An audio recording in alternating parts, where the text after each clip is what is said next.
Hello. Are we back? Is that a thing? Um, let's find out if this is actually working. Welcome to part two of Morning Ritual, I Electric guess. Boogaloo. Hi, how are we looking? How are we sounding? Are we better? Are we worse?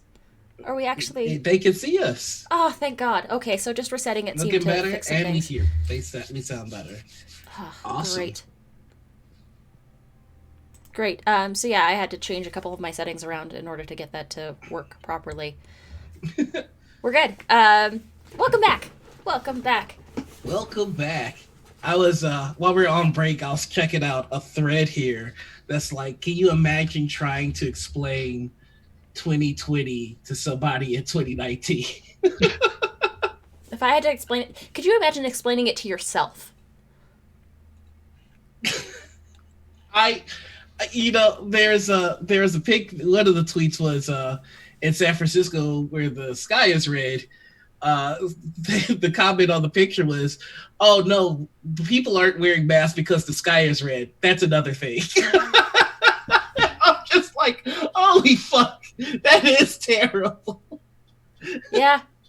It's like it was the picture I saw of the baseball stadium, and it's like nothing explains 2020 to people more than people playing baseball to a field full of stadium full of cardboard standees as the sky is red. Yeah, yeah. I don't think there's anything that could happen this year that would surprise anybody. Yeah, the writers were for 2020 is kind of going off the rails here. Like I truly believe this is kind of like sick and funny at the same time. I truly believe that if a giant dragon emerged from the sky, more people on Twitter would be happy about it than terrified. That sounds about right. We would all be those people on the rooftop on Independence Day, just like take me, like vaporize me, take me with you. Don't care. Don't care. We've jumped the shark multiple times. There have been multiple sharks and multiple sharknadoes. If a Sharknado happened this year, we'd be like, fair. Yeah, we you know what, we had that coming. We just kind of looking at things, just like that's us slipping. We should have saw that coming. I do appreciate the convenience though of between fires and pandemics that just like my respirator is multi-useful. Oh, for problems, I don't have to buy a new apparatus to deal with this new problem. Oh shit, you're in California too. Oh yeah, I'm just miles away from the Bear Fire. Like it was orange skies at noon, ash snow an inch thick. Guy, I'm sorry about that, and stay safe. And this is right on the heels of the campfire that burned down the whole town of Paradise, not 20 miles away. Yeah, like my parents lost their house in that fire, so now everybody that's like starting to rebuild up there, and it's a little traumatic. They're just like, it's happening again. Yeah, I lived in when I grew up in British Columbia, and there's a lot of wildfires out in the area that I'm from. Like there was times when it would be ash fires because the fires would be pretty close to home, or they would be like the winds would just carry them in, and you would just have ash snow, and you'd have to just live with it. Mm-hmm. Yeah, and it's like I've grown up in the mountains my whole life, so like wildfires are a thing. Like I always have like a bug out bag. I know like all of my important documents, I know where they're at. Like I'm calm only because it's like it's not going to help me to panic if they, broadcast get out now. I'm used to. I think I'd freak out in like a tornado because that's not my normal mode of operation. But like fire, I'm fine. Yeah, I grew up in mountains and in forests as well. Like so, it's not anything huge to me. But when the sky turns red here, or when there is a tornado warning in Calgary, I'm just like, what do I do with this? How do I deal with this? Yeah, because I'm accustomed to fire and like mass amounts of moisture from the sky. So like huge rainfall, flash floods, blizzards, I have distinct memories of just like the sky opening up and burying entire neighborhoods when I lived farther north. Yeah. Yeah. Briss in chat wants to know what goes into your bug out bag. What goes into my water purifying stuff, thermal blankets, extra pouches to carry things, a Leatherman, a good fixed blade knife, a hatchet, fire starting gear, signal flares, one of those wind up flashlights. Yeah.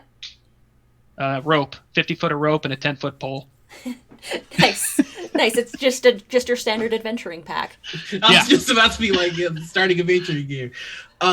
It really kind of shows just the power of the influence your environment can have on you, because I can't imagine what having to be conscious about, a fire just coming out of nowhere it would be like. I'm in the Midwest, so like I'm far more comfortable with tornadoes. Actually, in fact, that's kind of a problem with a lot of the people around here, is that we've grown so comfortable with tornadoes that some of us don't take it as seriously as we should. Like we just had a tornado in like Chicago proper, like the city, which was very strange.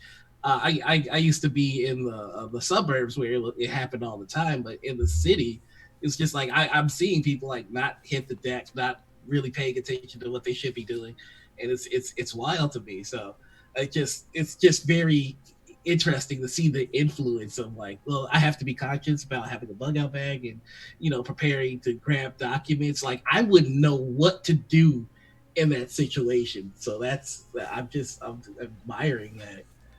And it was one of those things, like, as somebody who's literally been set on fire a couple of times in my life, I'm very cognizant of what fire is and what it's doing.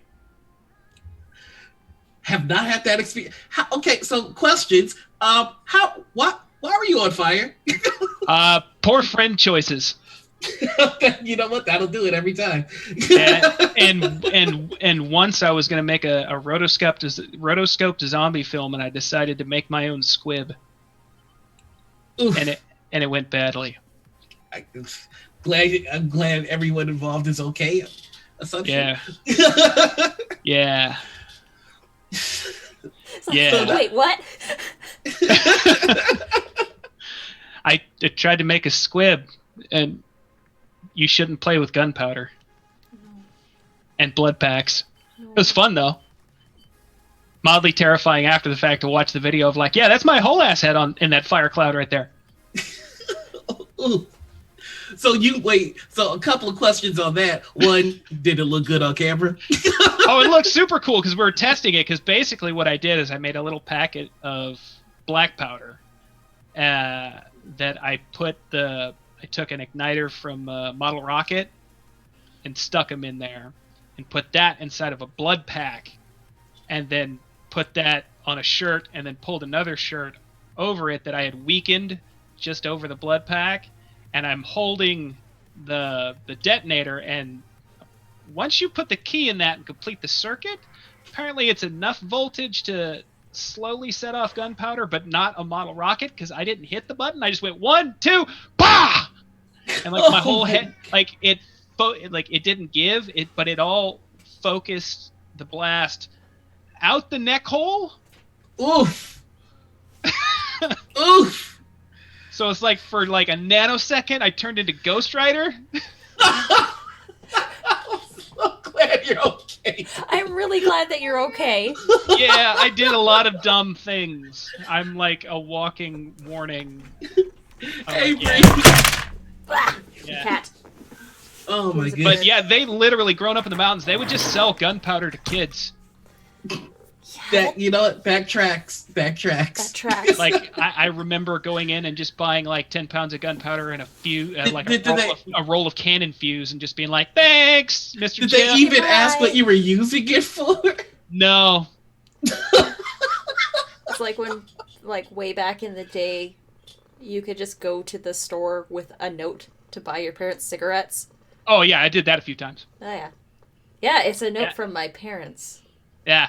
I still like they've grown up in a town of like 200 people, and they're just like, yeah, whatever it is, we'll find out what he's doing in a half an hour. Pretty much. I'm on fire for Nyx, though, right, Bree? Yeah. Thirst has found its way back into chat. I don't think we ever stop being thirsty. Yeah, it's September. We remain thirsty. I think my first home business was as a teenager. I used to do explosive stump removal. What? Yeah, that's kind of badass. I used to fill Snapple bottles with gunpowder and take stumps out for allowance money. Like some kids shovel driveways. Oh, I did that. Fuck you! I'm never living in the snow again. No, I don't do snow. But like, I'll blow up a stump in your front yard. That's cool. You live the full ass artificer's backstory. You really are. Well, it's the thing. It's like it was a lot of like dumb things and getting extremely lucky, and nobody actually got hurt. As I wave all my attached digits, thankfully. I think about that a lot growing up in like rural areas in the mountains. I think about how I used to go out and walk in the woods at like 3 a.m. with no flashlight. And I'm like, why didn't I get eaten by a bear or a cougar? I used to just go camping for the weekend by myself with a blanket in the middle of the woods and not come home till like Monday. Yeah. Like, I would just sneak out of the basement window, and I would just go out and I would just walk in the forest. Mm-hmm. And I could have been eaten by any number of creatures, and I'm so surprised that I am still alive with some of the dumb shit that I did. Mm-hmm. We used to make hand grenades out of CO2 cartridges. I have no idea why. I made explosive arrows. I used to make a lot of cool staffs out of like neat sticks. Or swords. I used to make explosive arrows. Oh, shit. I mean, I think also the fact that I'm in Canada and I don't necessarily have easy access to gunpowder or firearms or munitions. That's what's funny is I don't like firearms, but I'm a huge fan of explosives. Forest Fae might have been involved at some point. Yeah, I might have made a deal with an Unseelie Fae, and that's why I'm still alive. I really hope Deej and D from Twitter is listening at some point because I want to see your character sheet. Like after these stories, you're clearly proficient with explosives. Growing up in a town of 200 people in the middle of woods, and it's 25 miles to a grocery store, let alone some other form of entertainment. Like, you learn to make shit up real good. That's the whole, I used to just like write pages and pages and pages of stories just because I had nothing better to do with my time, and I was an indoor kid, not necessarily an outdoor kid. But I spent a lot of time outdoors, but I was always more of like the introverted, like imaginative kid in like a very small. Yeah, my town was 150 people, and it's a tourist town. But it's still like 45 minutes to the closest grocery store and things to do. And that's what I love about those small communities too, because you have those like local grocery stores where like once winter sets in, and like the last can of green beans is like $40. Yeah, because it's literally like the last can of everything for 40 miles, and where else you gonna go? Yeah, you're gonna go here, and you're gonna pay like $10 for this stick of butter. And because you have no choice and you have to make the things that you need to make. Yeah, and it's the last stick of butter in all the land. And it's probably been on that shelf for years. Oh my God, I'm just now realizing how much of a city kid I am because I totally cannot relate. I can't relate to any of this shit. I'm like, I wish a motherfucker would charge me $40 for some beads. Or I'm going to the jewel across the street and I'm going to buy some beads. Yeah, or how the corner stores would always have like the hometown merchandise too, that had like the name of the establishment on it, like the hometown here general store, or like getting wild in insert town name here. Yeah, our pizza parlor was named after buffalo shit. So Yeah. We actually didn't have pizza parlor. Wow, look at you. yeah, right. We could go to the local pub and order food to take out if you were underage. That was about the only edible food like restaurant in our little hometown until my sister opened up a coffee shop like the year I got out of high school. So like it wasn't even useful for my entire youth.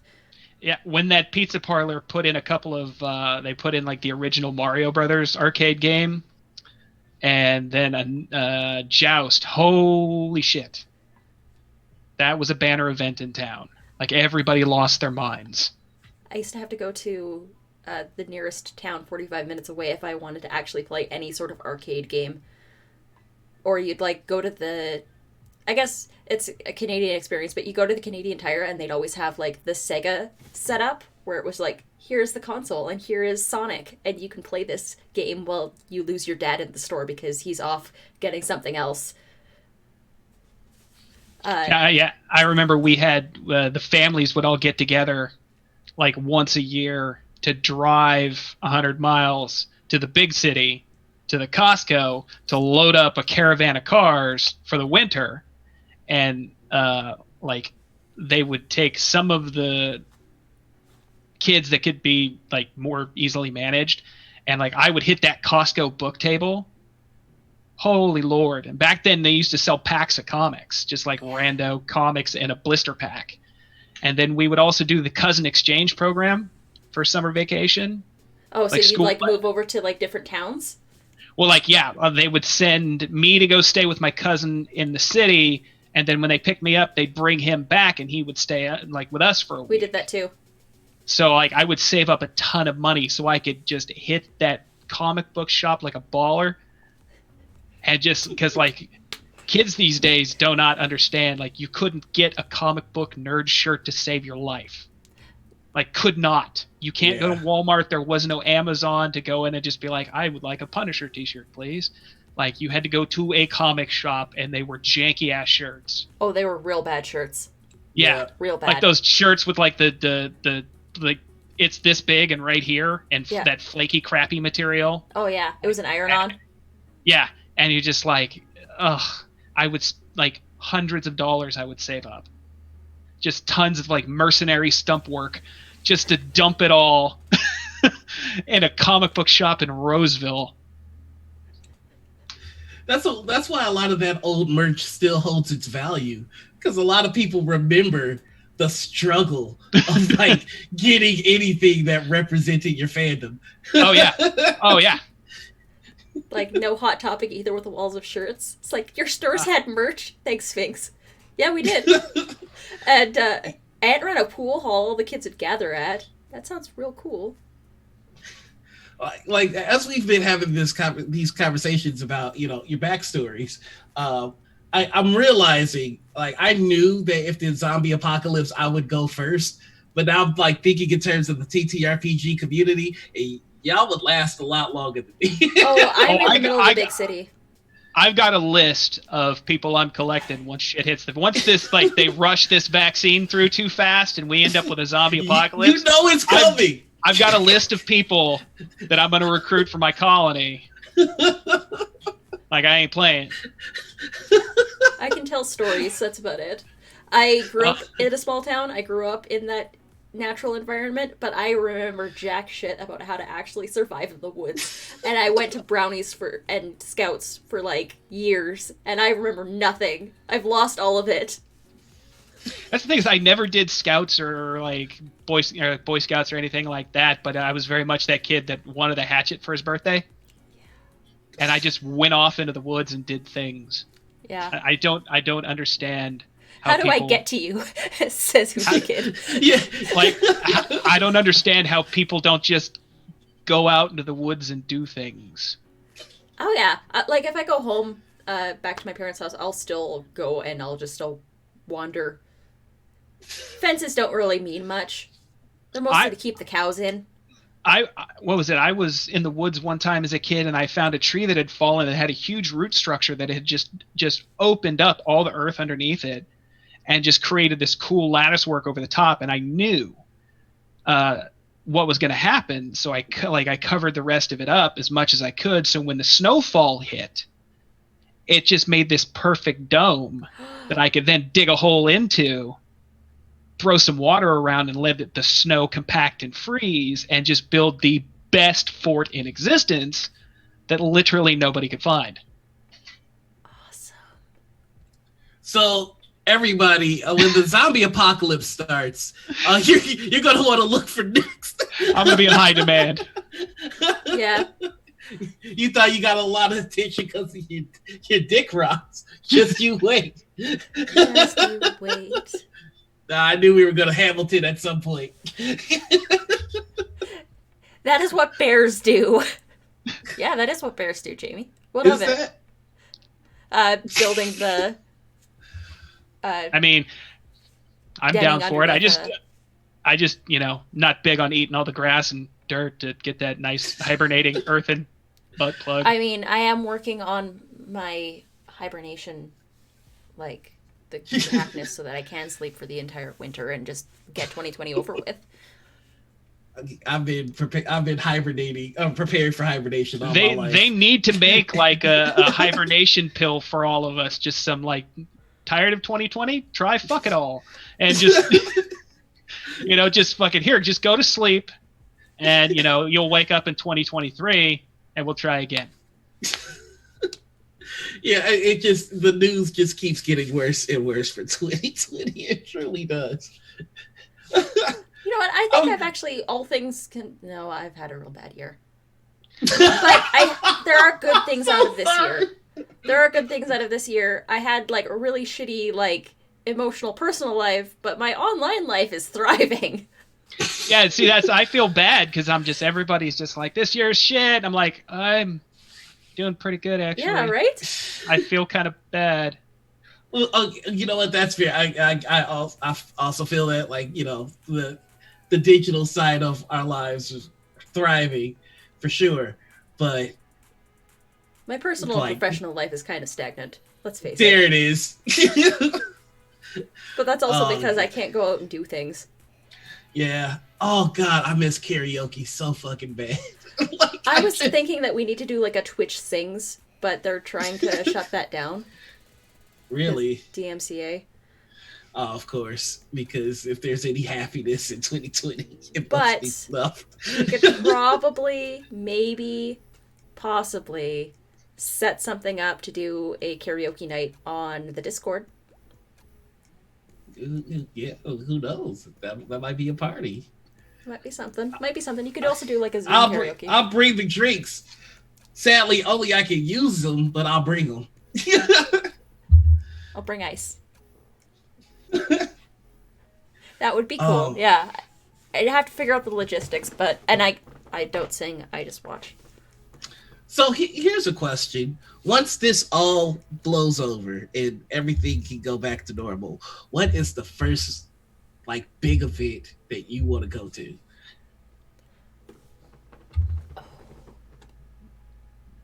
Any and all Ren fairs.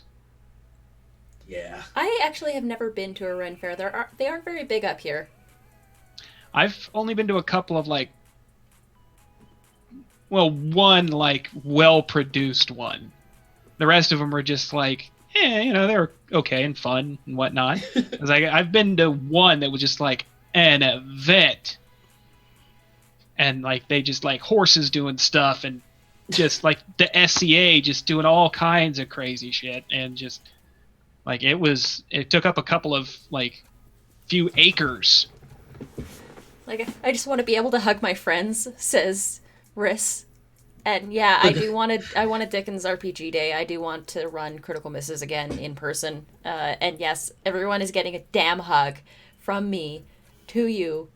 The big one that I want to go to, I want to go like to any big convention. Gen Con would be good. Yeah. C2E2 might be fun, because then I could actually meet this guy in person. And I can take you on the food tour. You yes! can eat all the pizzas. And then you'll understand what good pizza actually is. That's right. Fight me, New Yorkers. I don't care. But I want to go to a LARP. I miss LARPing. Oh I've God. never LARPed. I accidentally started LARPing. You know what? That makes sense. Yeah, I literally walked around the corner and was like, "Hey, what are all these guys doing?" And it was like a Vampire the Masquerade LARP, and it's just like everybody's all gothed out and in business suits or leather jackets, and everybody's Rochambeauing at each other angrily. And I'm like, well, this is like fun. So I did that for like 6 months. Noir, don't you fucking start with the pizza. I said what I said. So how do you like LARPing? I was, like most things, I was confused. True. I'm just pretty. I don't think things. I'm just like, okay. I'm just like a big dumb puppy. I'm like, okay, let's do that. That sounds fun. That's really all you need for LARPing, though, because it's all about the yes and. Yeah. It's my only problem is I'm just more like a okay. Soul Free Wolf. I've been gaming for 33 years and never been to a con. You know what? That's still fine. If cons aren't your thing, cons aren't your speed, then. But if you really want to go, if you want to go to a con and feel like PAX Unplugged, I've heard is very, very, very good. Yeah, and it's a good one to start at. That was my first big con, and it was overwhelming in a manageable fashion. Gen Con is a lot to take in. That's what everybody was saying, because I got funded to go to Gen Con before. This. Yeah. Broadly gestures to everything. And it was just like, PAX Unplugged was very much, there was like times when I would just have to kind of like sit myself down. And what's nice is the community there is very much like, hey, they look like they're a little bit overwhelmed. You doing okay? Like they'll check in. Nice. Yeah. Yeah, if you're overwhelmed at Gen Con, you're kind of on your own. Unless you have friends with you. Yeah. PAX Unplugged, that's in Philly, right? Mm-hmm. Yeah, my biggest gaming regret is that I had the chance to go to PAX Unplugged last year, and my job kind of got in the way of that, so I missed it. And like, it sounds like everybody that I wanted to meet met up in one room, and I'm like, no. Yeah, that's kind of what happens at Gen Con too. Is like you'll walk into a bar and there's going to be a whole bunch of people there, and you're like, I know all these streamers.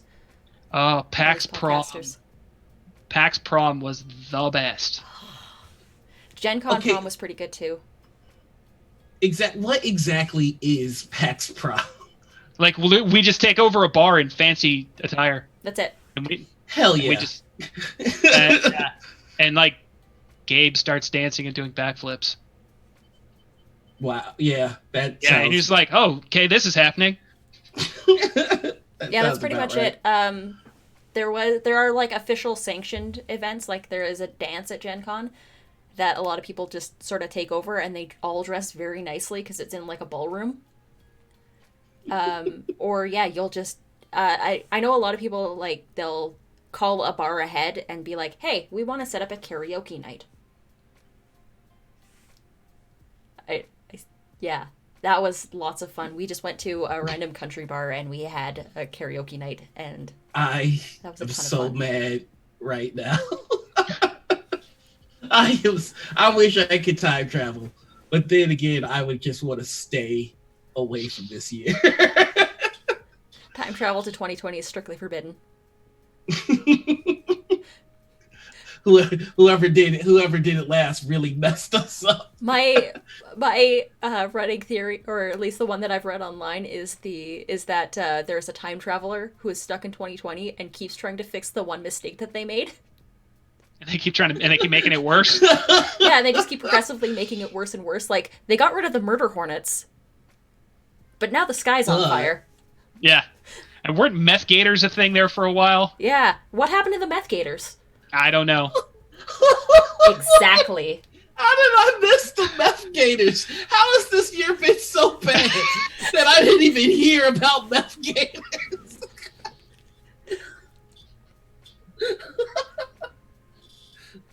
I've yet to be to a con outside of Alberta. There's a lot of really good ones. The first con that I went to outside of Alberta was I went to Star Wars Celebration 5 in Orlando, Florida. That one was real fun. Big Star Wars. Yeah, meth gators. Yes. Yeah. Gators on meth. Gators, because a lot of people are flushing their drugs. Yeah. I know. Is that really happened? Or like they'd have drugs that got into the water supply, and then the gators would get infested with meth. Or cookers out in the swamp, they'd get raided and they dump their shit before the cops show up. And so now we got just like gators with knives in their heads, all cracked out on meth.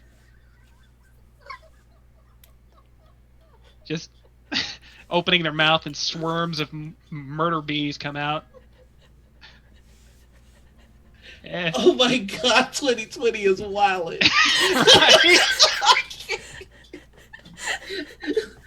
Murder hornets and meth gators. Come on, man. I think this is just like, it's like, remember how we were talking earlier about it's like the legends that will be told. Mm-hmm. Any story from the year 2020 will be as it was written in the ancient tomes. I don't want grandkids solely because my stories are gonna sound like such bullshit. So the sky was on fire and a plague was killing everyone in the country, and also there were murder bees and meth gators. All right, Grandpa, back to the home with you.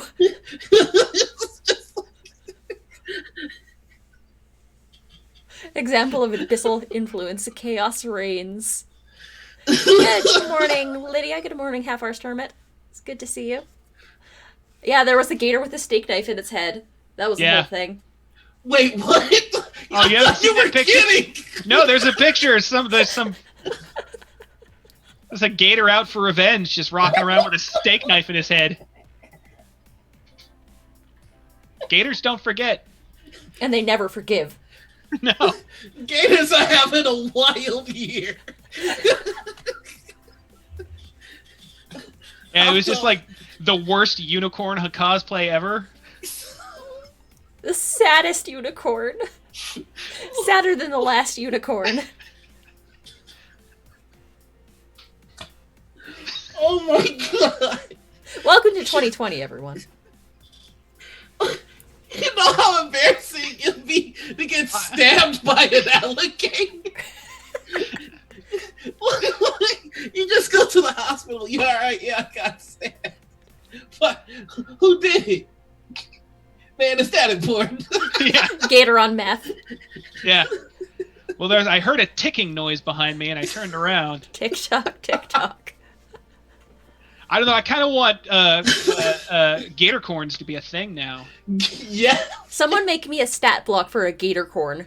Yeah, like a narwhal, but it's got like this giant blade out of its head. Like, yeah. Can we also have a gator corn on meth stats, please? I don't know. I just feel like that would boost it up a bit in the challenge rating. I think it would be like Barbarian Rage. It would take half damage. Who stabbed you? Don't worry about it. It's not important, man. Just Gator corn, the combined energy of Florida man and Scottish Twitter. Louis fucking Plum.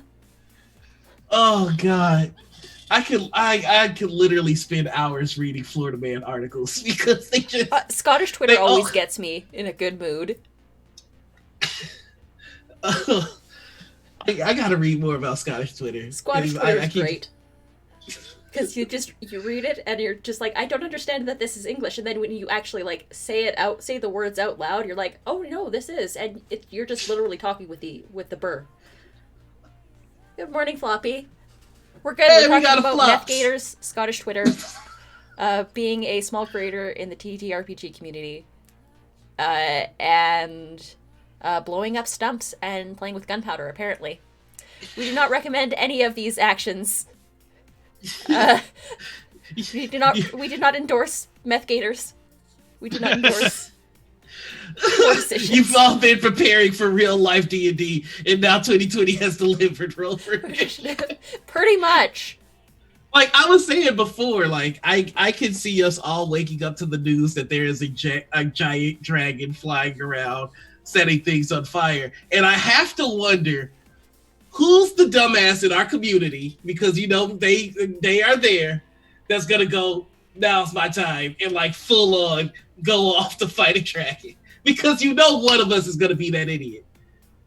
Fine, I'm that idiot. I was just trying to think if I had a bomber jacket I could cut the sleeves off of so I could go full Matthew McConaughey. Yes! Like, yeah, no, I could be that guy. That shit. Lauren, thank you. I knew you would volunteer. Yeah, Lauren will volunteer because Lauren knows how to use a sword. Oh my god. Any monster inspired by 2020 automatically has this challenge rating of 14 minimum. Murder hornets, CR14 swarm. We really need to make a 2020 monster manual, because there have been so many great disasters and creatures that we could just give stats to. Murder hornets sounds straight out of the monster manual. Murder hornets, I think meth gator, or at least what you could do is you could make a meth creature template that you could apply to any meth creature. Kind of like, you know how they have the half dragon template, or the like the zombie creature templates in the monster manual. You need to have a meth creature template that you can apply to any stat block.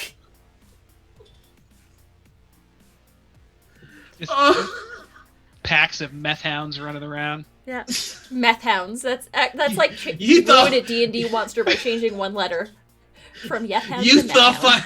You thought fighting Strahd was tough before.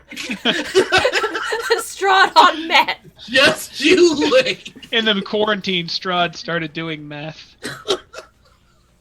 He's bored. No, I think that if Strahd was going to do anything in quarantine, Strahd would start a podcast. A Strahdcast. It's all just sad stories about how much he misses Arena. Heck, even gender reveal parties have a challenge rating in 2020. I know, right? Yo, what the fuck? Why are people using explosives to tell us what gender their child is? I think for that alone, we should abolish gender. Genders. Just stop it there. Just abolish gender. The lady that started the gender reveal trend is even on the TV going, fucking stop! I used a cake! What's wrong with you? I used a cake, and the kid that it revealed dresses fluidly. Yeah. Like, they wear suits. Yeah. It's just like, stop setting the world on fire. It's just, you know what, society, we were given genders to play with, and we fucked it up, so now we're taking it. No more gender. You're all grounded. You're all grounded. We let you have it, and you started setting California on fire. So that's it. Want to forget 2020? Killing the dragon. Do you mount it or have it stuffed? Apparently, you mount the head. Yeah, that's true. You don't do a full body mount for a dragon. That's a lot of work. The moment I start seeing health bars and boss music in 2020, I'm done. And you know the game that we're in for 2020 is definitely Dark Souls. Absolutely. No, we are in Dark Souls now. Send it to Hamilton. I hope that you burn gender. Oh, gender. Oh my goodness. These letters could absolve you. We are not going to make a full Hamilton parody about burning genders. Okay, maybe later. But I think now that we've talked about a bunch of awful, terrible things, we should talk about another bit of awful, terrible things, and that's the That Guy segment. That guy. So, this is where we all discuss moments in gaming that have been ruined by a negative influence at your table. That guy does not necessarily mean it's a guy. Just if anybody's if anybody is being a fun sucker at the table, they're that guy. And now we are going to jump into discussion. Does anybody have that guy story that they want to share? We need Alexander Slamilton to come back, apparently, from chat. Oh my god. Oh god, now I'm just got Brock Lesnar dressed up like Hamilton in my head again. Just this big swole ass arm. The big, beefy, meaty arm. Oh my god, can we please get we need a theme song for the That Guy segment? Well, it's not like I have someone next to me that can write music. Wait, who's that? No, just kidding. I just need a rendition of Hamilton performed by nothing but wrestlers and MMA artists. Like, I want that so badly. Anyway, I'm sorry. That guy segment. You got me distracted. Riss in chat says, currently a DM of theirs is, and a player, they keep having hot and cold days. What do you mean by that? Can you elaborate on that? What's a hot day look like and what's a cold day look like? What does a hot day look like and what does a cold day look like? Is it just like the roleplay stagnant, or is it... When am I playing that? I need to. Yeah, we're working on it. I just saw Floppy's comment. Just his fucking arms. In the face.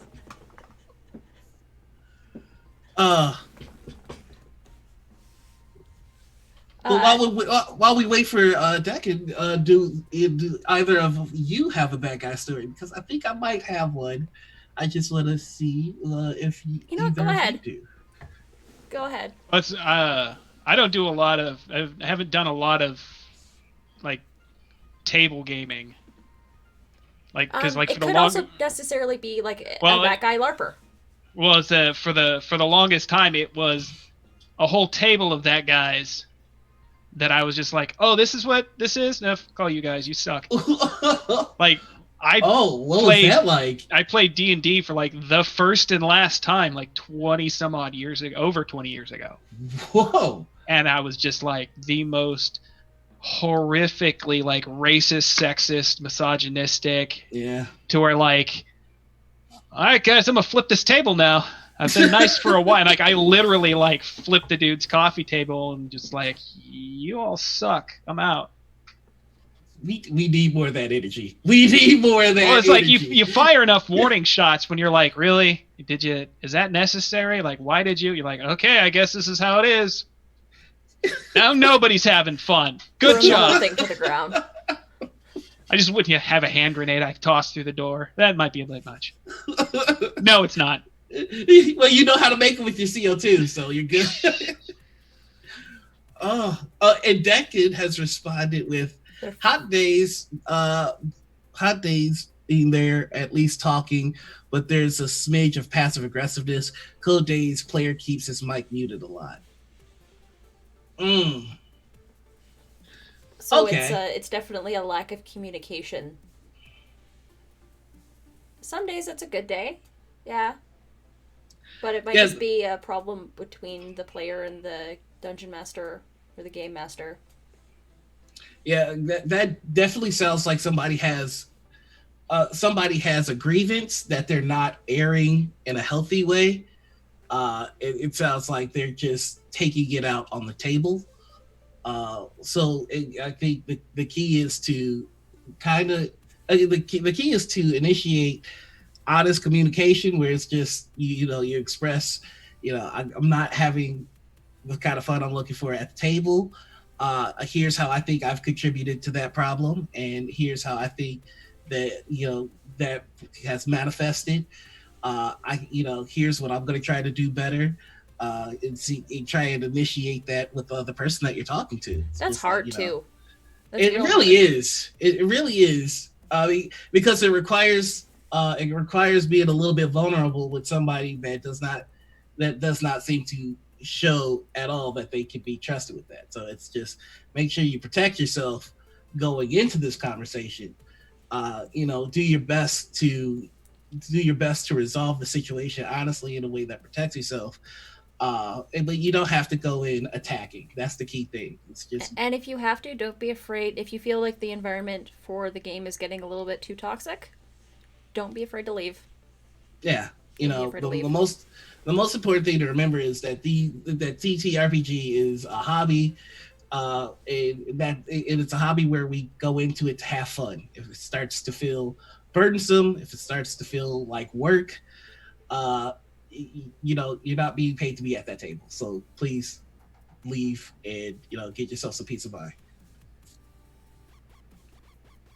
Or if they're being a bunch of bitch asses, flip the table. Flip the damn table. Okay, so I have a bad guy story, but it's not. This is going to be a little different. This is less of a bad guy story. This is more of something that I discovered this week that is just horrific. So I was stumbling on the old YouTube, and I came across an individual. Oh, no. Yeah.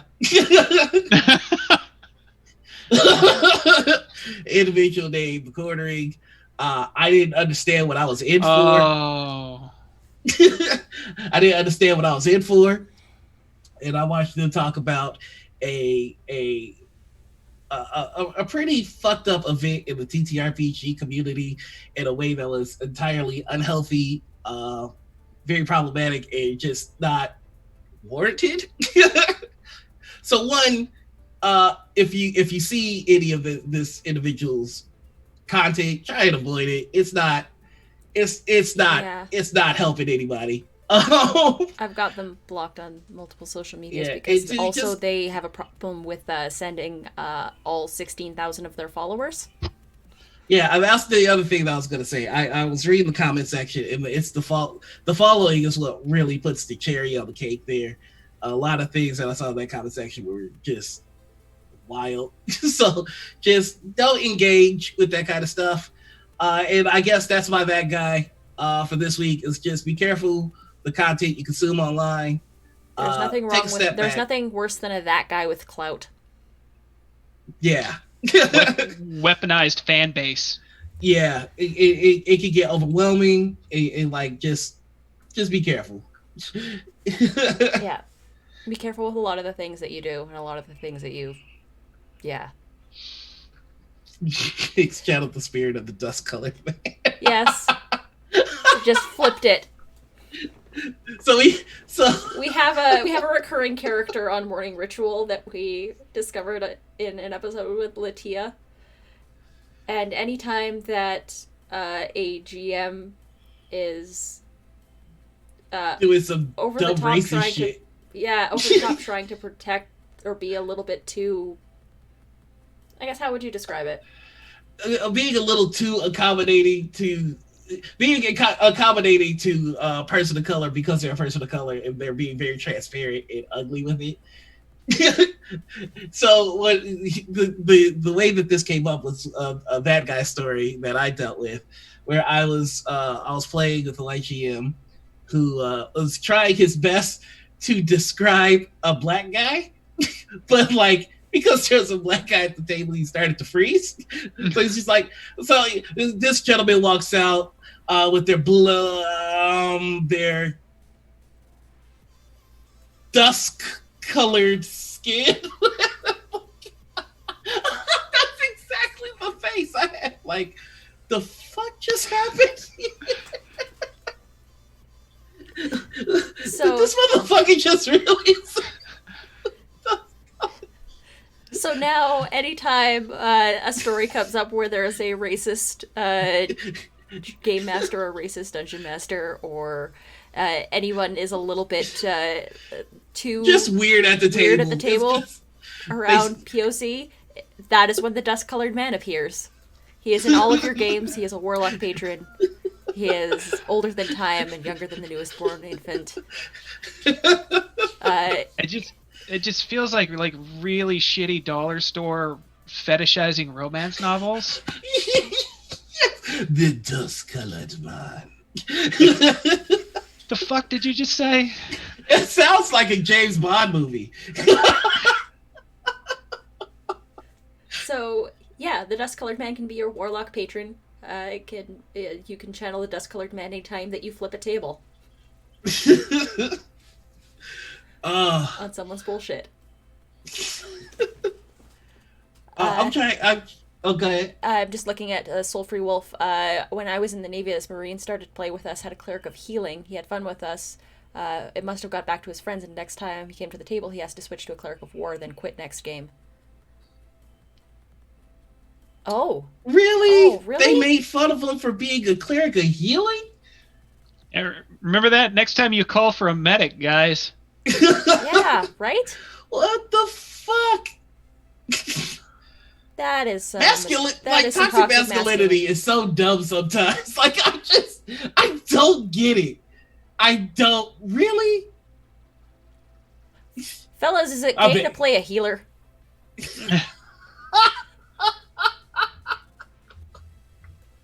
I want that on the shirt. Is it gay to play a healer? How? But how? I don't. My demographic sucks so much, and like not in the fun way. Like, bro, I bet you healed him, didn't you? Like, yeah. So that we can kill the dragon. Like, what the fuck is your problem? Why are you making this weird? Yeah, macho grossness. That is some toxic masculinity bullshit right there. It's just so dumb. It's real bad. Because I'm trying to understand the logic behind it, and it just doesn't make sense. And I exist solely to throw glitter in the face of macho bullshit. And that's the reason why I love you so much. It's just the math doesn't check out. There's nothing. Wow. Okay. Yeah, years ago, and it still stands out, and it's depressing. That is real bad. I'm really sorry that happened. I am sorry. Yeah, that's really dumb, and I hate that so many people have. I hate that people have had experiences like that in D&D because it's just. It's just any TTRPG. Actually, it's just the whole point is to create worlds with your imagination. So you're going to let something as ridiculous as a fear of homosexuality dampen what you can create? Why?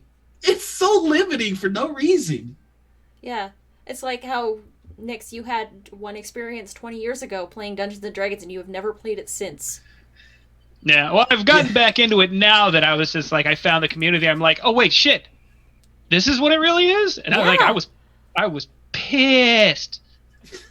Like, I need to find out where that guy lives and go flip his fucking table again. Do it. I missed out on 20 years of this shit. Just kick his door in and flip his table. And then throw glitter in his 20 face. years of this shit because of you. Oh my god. Pocket glitter.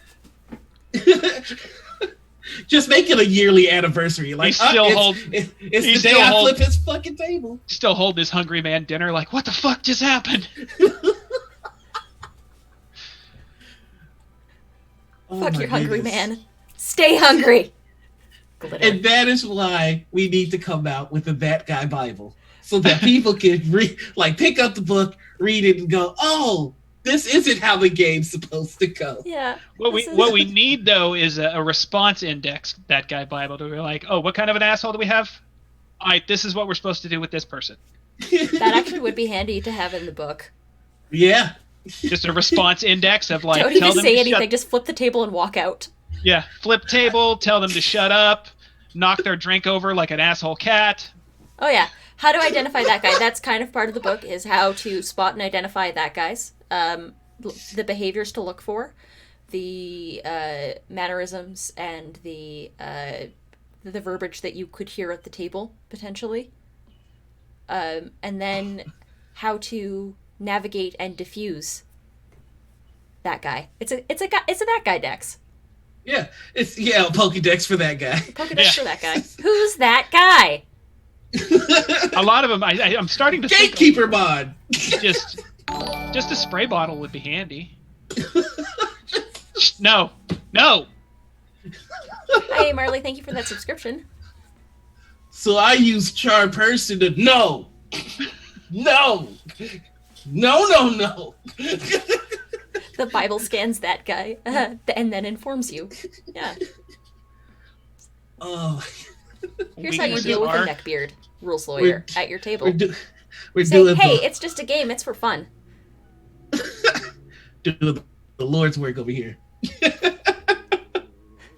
A spray bottle with hand sanitizer.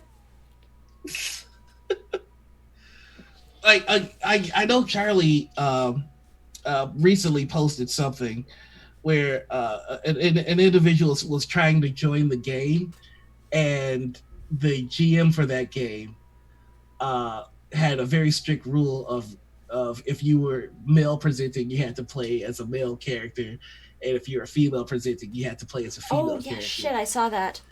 And I can't believe there are people out there like this. That's the worst part of the internet sees the look on my eyes right now. Yeah. Your Punkle is judging you, and you're being found wanting. Wherever you are, I hope that you see this so you can understand that all three of us are disappointed in you. Okay, everybody look directly at the camera with your best disappointing looks. No. Just stop. Get help. If you want to limit anybody's character creation for things that don't have anything to do with your lore or your story or anything like that, then go fuck yourself. I think the worst part was the message after where it was like, you see, this kind of emotional response is the reason why I don't think that you could play a convincing guy at the table.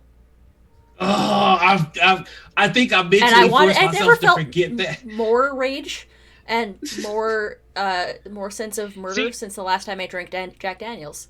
And that's the thing, is like that DM should have immediately got punched in the mouth and been like, is that guy enough for you?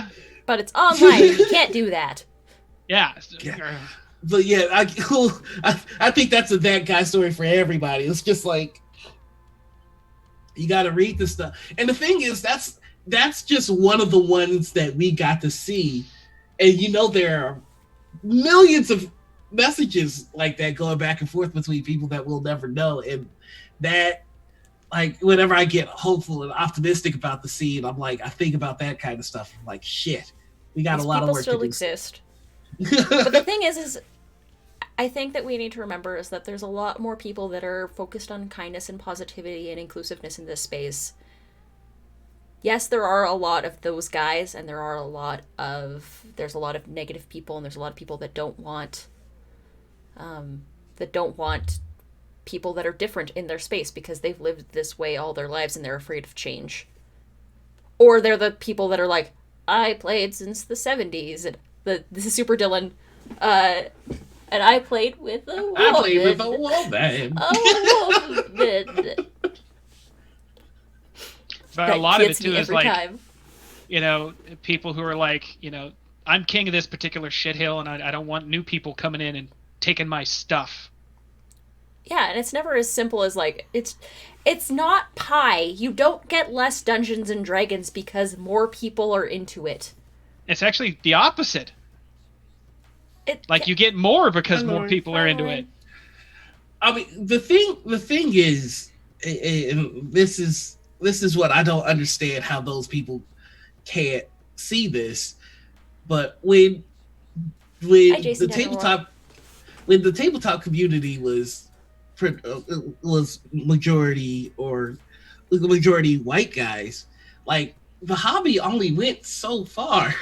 Like, the more people that we've brought into the tabletop community, the more the tabletop community has begun to thrive, and the more opportunities have been created. Like, if the old guard that's saying that everything sucks now, if they were so good at the hobby that they're trying to keep to themselves, then why wasn't there a Critical Role when they had it?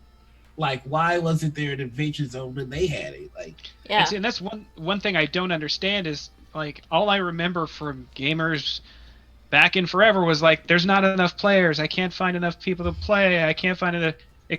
But not you, or you. and not you. There's more players, but not like that. Yeah, not those players. Not you. You sit down. Yeah, I've been playing since 2003.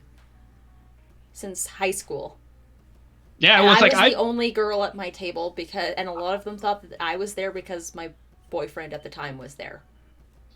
Yeah, I still remember in the early days where people would talk about like, I've got a full game on Saturdays. We needed some players, so yeah, we got a girl or two. Like they would say it like that. It's just yeah, we got a girl or two. Like no, like that. Why is that even a mention? Like what? I don't understand it. But PLCs and presenting individuals at the time were treated as like kind of like placeholders or like duct tape to put over a hole. Like we had to have a game, so we. Here's our representation. I mean, the thing is, at the time, it wasn't even representation. It was just like, in order to keep the game going, we had to. Like you had no choice. You're so hard done by. Exactly, but now that kind of has been replaced with now it's the representation. So it's just it's very weird to see the hobby transform and change over time. But yeah, yeah, the face of the hobby is definitely changing, and I think that there are definitely more people that are devoted to inclusivity and positivity in the space than there are the negatives. The problem is that people as just creatures, just as humans, we respond differently to negativity than we do to positivity. We respond more strongly to negativity than always to positivity. And I think we need to change that. I think we need to start shining more light than more shit. Though, shit posts get things done. On occasion. That is true. Thank you for the follow, Jason Daniel Royal. Shit posting can change the world. Hey, that's literally how I started this whole thing. Is with 2 shit posts. My first shit post was, I want to start a community for people who want to join TTRPGs without knowing how to start or having to deal with the boys club and game stores. And that got a lot of traction, and so I started Critical Misses. And that was the first one. The second one was, hey, if I just decided to start streaming a morning show and talking RPGs, would anybody show up to that? And then that got a response, and now I'm here with this. Yeah, believe in your shit post, and you can change your life. And I mean, you will always give yourself shit, Noir, about how your shit posts do nothing, but it got you in a game with me. That is true. That is true. And it got you into streaming a lot more. Have you had a shit post of consequence, Nix? I don't think any single one. I think the tokens. Yeah. Just just random one-offs for me. Everybody's like, yes. I'm like, I was half asleep when I did that. What's going on? Did I even tweet that? Why is this blowing up? So I posted it this at 3 a.m. And that's what I hate too, is because like I say the most mundane shit sometimes. It feels like it should be a goddamn no given, and like I get like, I'm like, can we stop applauding mediocre basic bullshit? Like everybody's like, this guy gets it. I'm like, it's like fucking basic math. Like, why are you applauding? Like, why does the white dude get the award for best mediocre fucker in the room again? But I'm just like, what is even going on? I'm like, pet the dog. Everybody's like, yes! Give him scritches behind the ears. Fuck, man. Like, don't be a shitty person. This guy gets it. It's that simple. Why didn't I think of that? I'm like, I'm gonna mediocre all the way to the fucking presidency or some shit. Like, I don't know.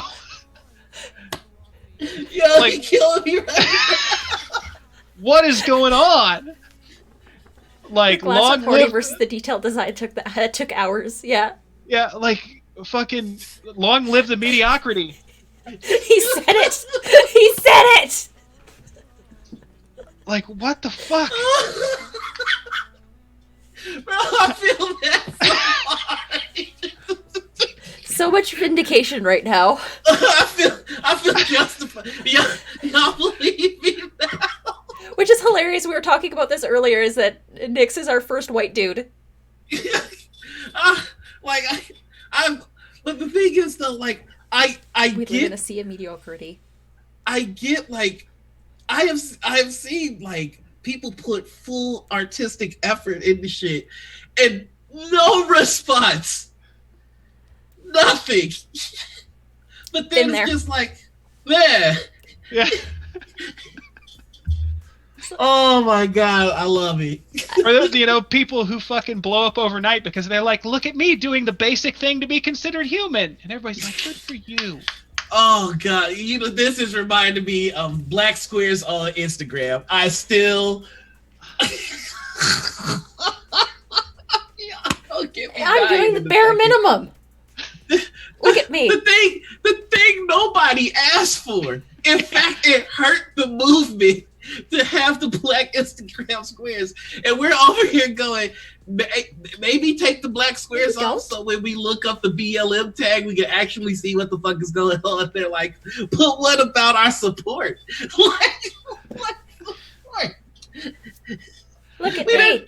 I am being supportive. We didn't ask for that. In fact, I gotta be real with y'all. We don't really give a fuck about the Black Lives Matter mural. Like, thanks, I guess. We don't want that.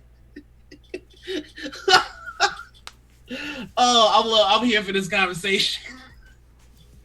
We want affirmative and positive change. We told them what we want. Defund the police. It's just that simple. That's all we want. Like, this country, y'all about to get me on a rant. This country, this country is so fucking dumb. We are just the dumbest country on the fucking planet. It's like a bunch of people are getting evicted. It's gonna create a housing crisis. How on earth could we stop it? Maybe give the motherfuckers some money or freeze evictions like every other responsible country on the planet. Damn, this is a problem. We'll never figure it out. No, I just told you how to fix it. Freeze evictions. Damn, Freeze evictions, I guess there's nothing we can rich. do. I guess there's nothing we can do. Yeah, and on top of that, they're just like, oh, we don't know what to do and we haven't fixed anything. Anyway, we're going on vacation. Oh my god! Like, do you know how sweet it would be to be a fucking congressman? Like, and the thing is, like, I don't understand the MAGA idiots who are like, I don't understand why these black people are protesting. And first off, it's not just black people protesting; it's everybody. We got witches, y'all. We got witches with us at this point. Look, we got the Quakers, and we still trying to figure out who told them.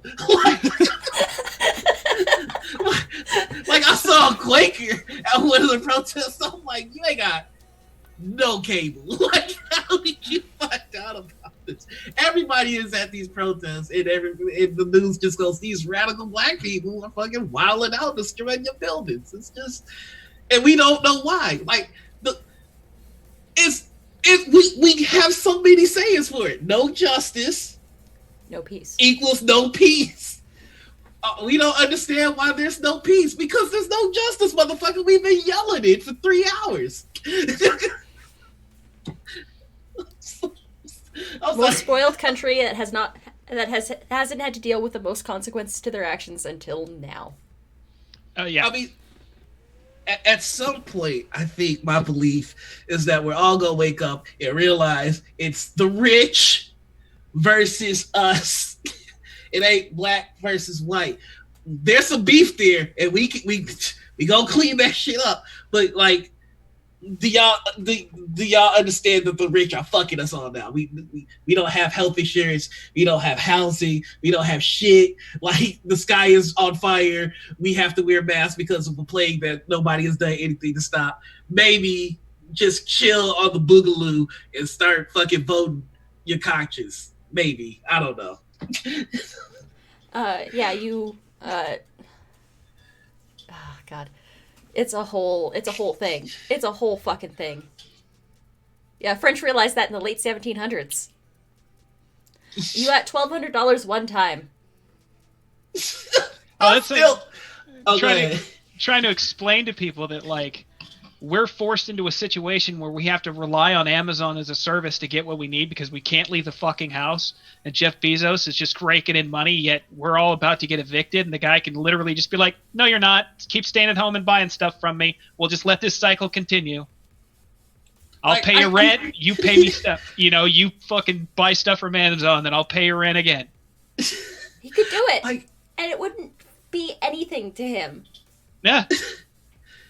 I used to watch sci-fi movies where like one company ruled the world, and I'm like, how? There's no fucking way. Like, really, one company's gonna buy like all the McDonald's and all the Wendy's and all the competing services. And now that I'm like looking at reality, yeah, that can happen.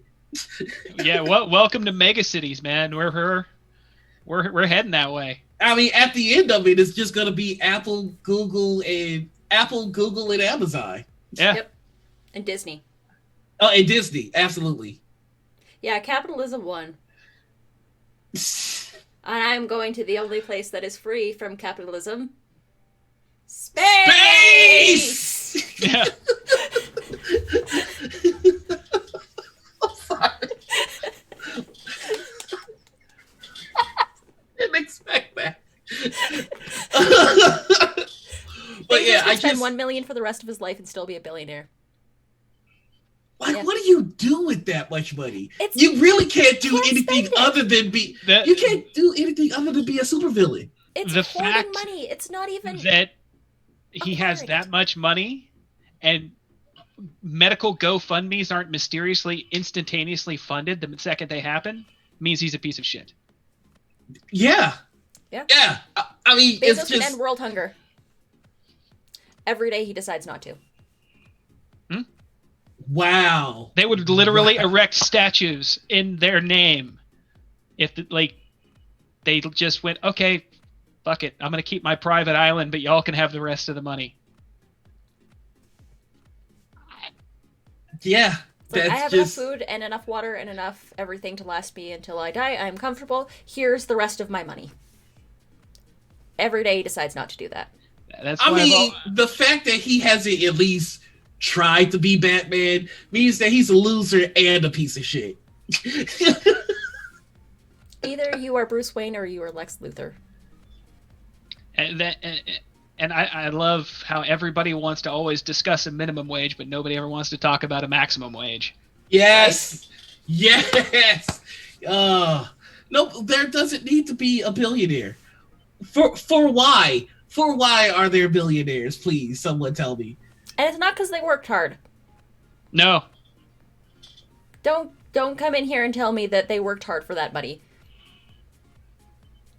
Yeah, you literally can't do $1 billion worth of labor. Yeah, that's what Carnegie did. He gave all his money away, and that's why we speak highly of him today. That's why there's Carnegie Hall and, like, all this shit. Yeah. Iron Man is the balance in the middle. I wouldn't know about that. I'd fight you on that one, Husha. I mean, like, I just imagine, like, if I woke up and I had all the money that Jeff Bezos has, what would I do? It easily... First day, I'm trying to be Batman a little bit. Just a little bit. Just like, what's the highest grade secret tech body armor that I can get access to? Like, just like, if, let's just say I'm not trying to be, but if one were trying to be Batman realistically, like, what would he need to buy? And then get me 8 of those. See, I would absolutely buy the most unassuming, quietest 2-bedroom house on a small property of land with a giant complex underneath it. Oh my god, yes.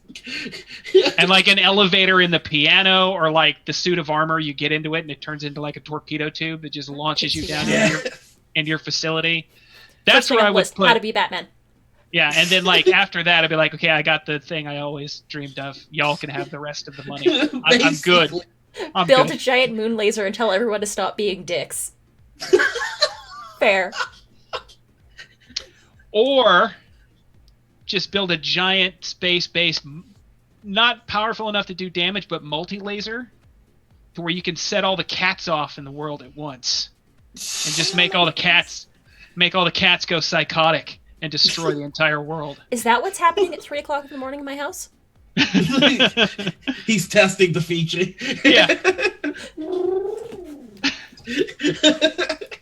I saw a tweet the other day about how rich income tax back in the 50s. In the 50s, when single income families could live comfortably. Yeah, they should bring that back. I agree. The rich are afraid of losing their money, but if they invested in those around them, they'd be even richer. Sorry, it has technical issues. Good to know. Good to know. Technical issues with the cat. The cat dial. Like, listen to my father talk about I was the sole provider and we bought a house and blah blah blah. I was like, yeah, but wait, no, you got a bunch of military money and retired, and you had a salesman's job and you barely got taxed, and I don't think he paid property tax at all. I'm like, yeah, no, you got a bunch of shit handed to you. You didn't. Fuck your bootstraps. Yeah. You got a bunch of shit handed to you because you were a raucous little bastard kid, and the judge said, all right, it's jail or the Marine Corps, which, thank your white skin that you got that option.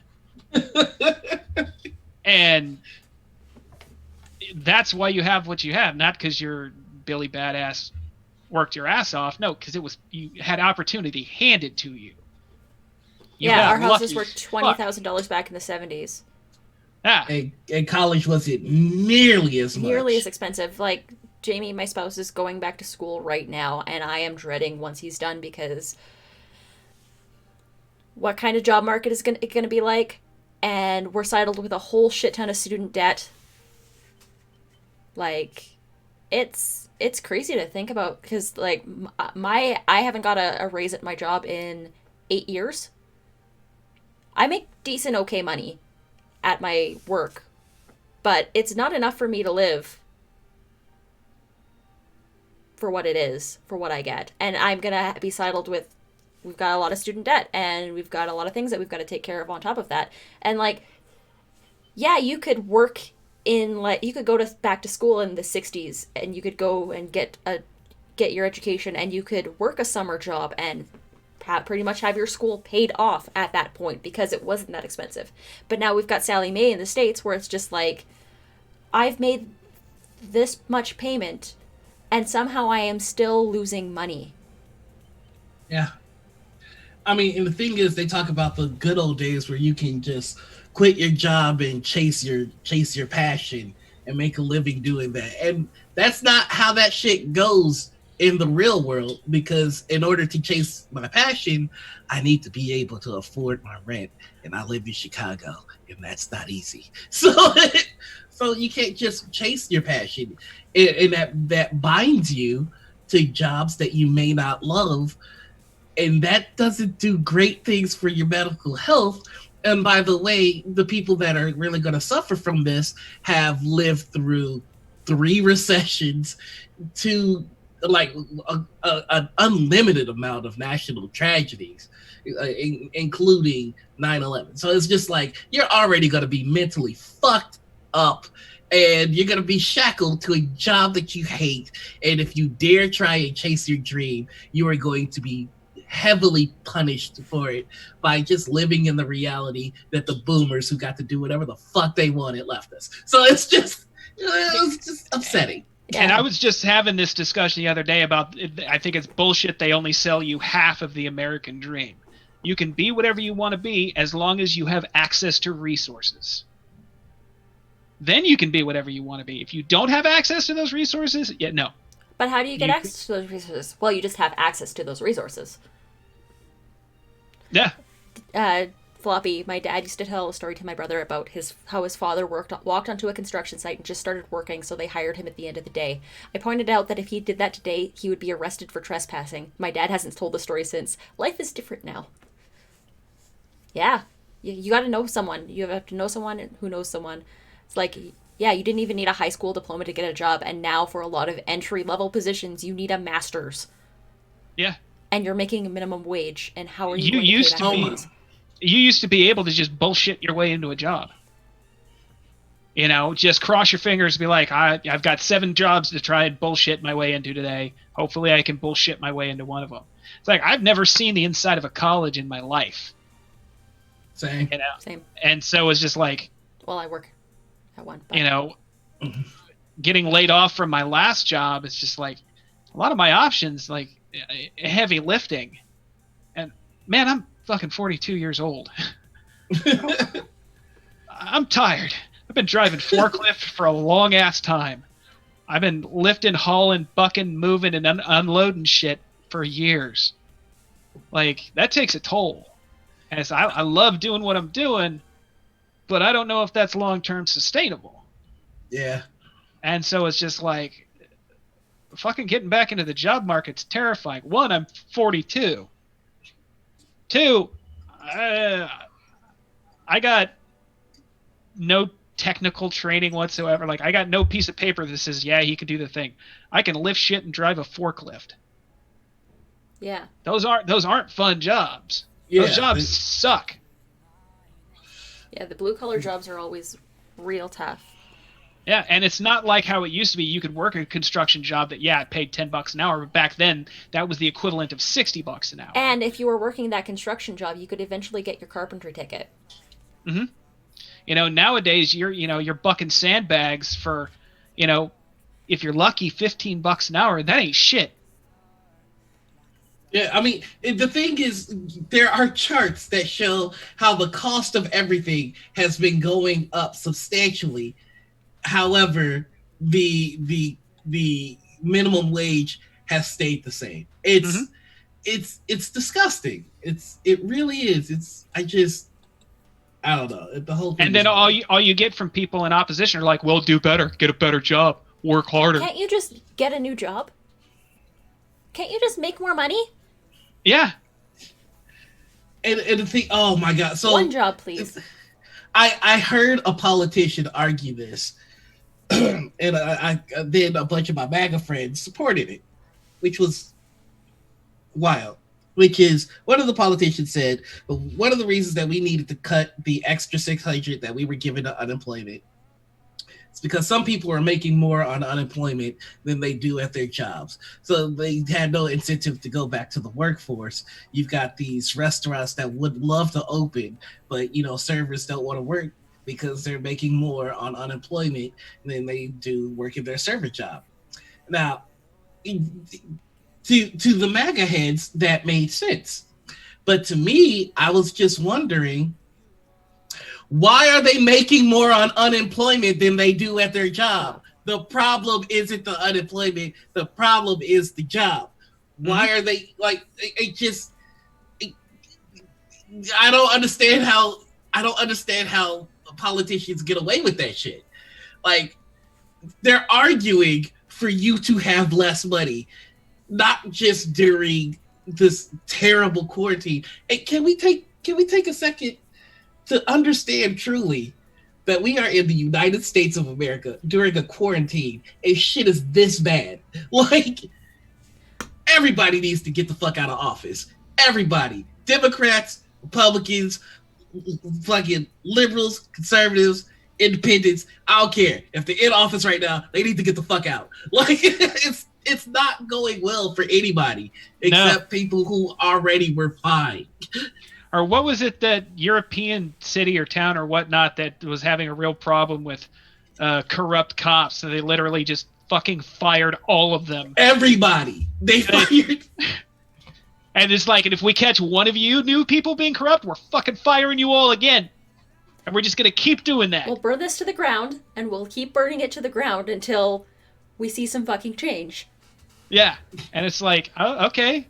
I mean, I don't know how well it go, but I'd still like to see at least 1 year of, like, politics via lottery where, you know, you just get an envelope and you're like, fuck, I'm in Congress. It's like jury duty. God damn it, I'm a senator. All right, well. It's like And the living thing, essentials should be free. Everything else should cost you. Yeah, you should have housing. You should Or have food on your table. Those are like or the last things that you should need to worry about, but you do. base politicians pay on public opinion.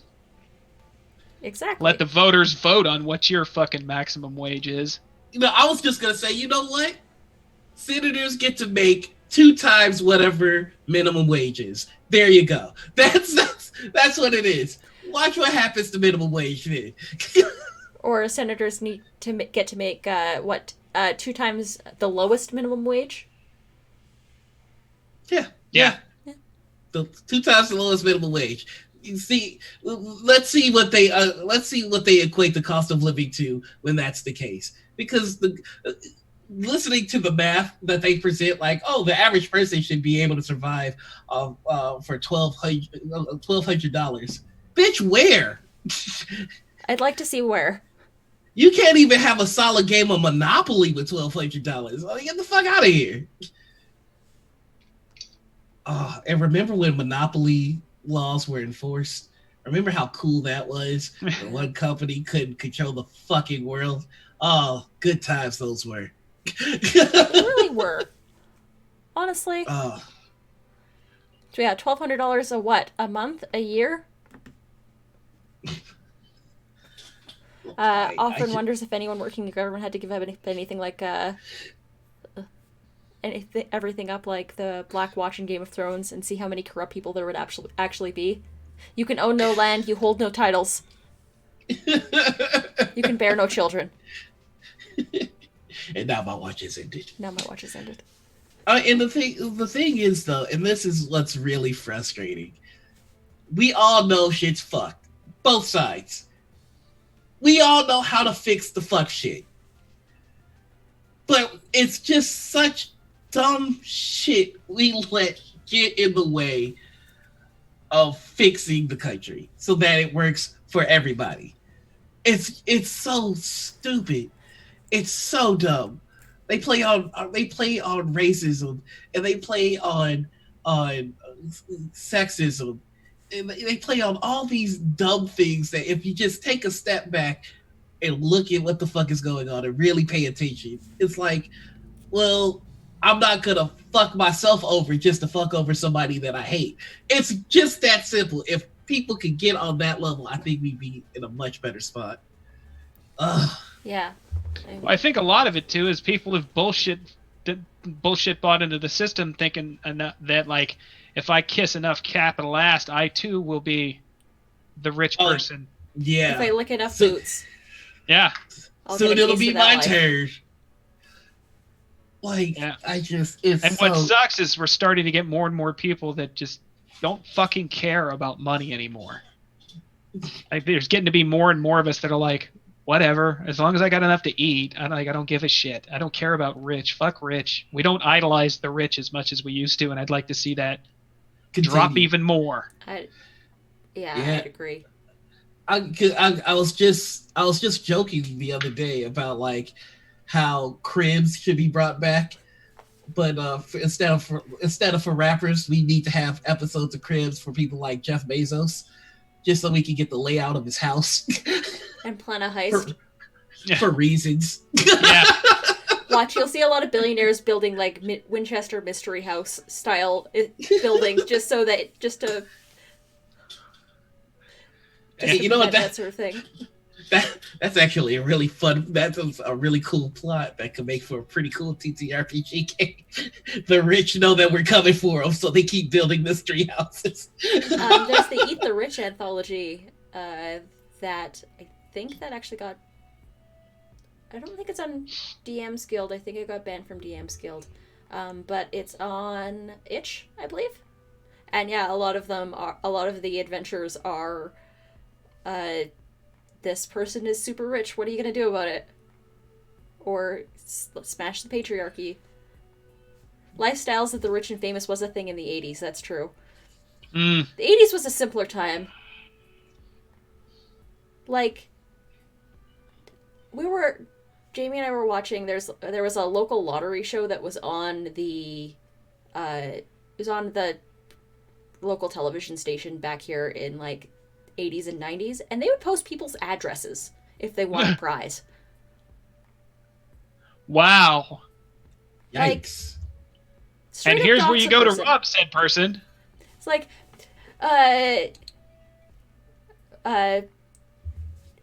James Smith at 228 72nd Street Southeast. You've just won this prize. Congratulations. I know I just used your name as an example, Jamie, and I'm very sorry.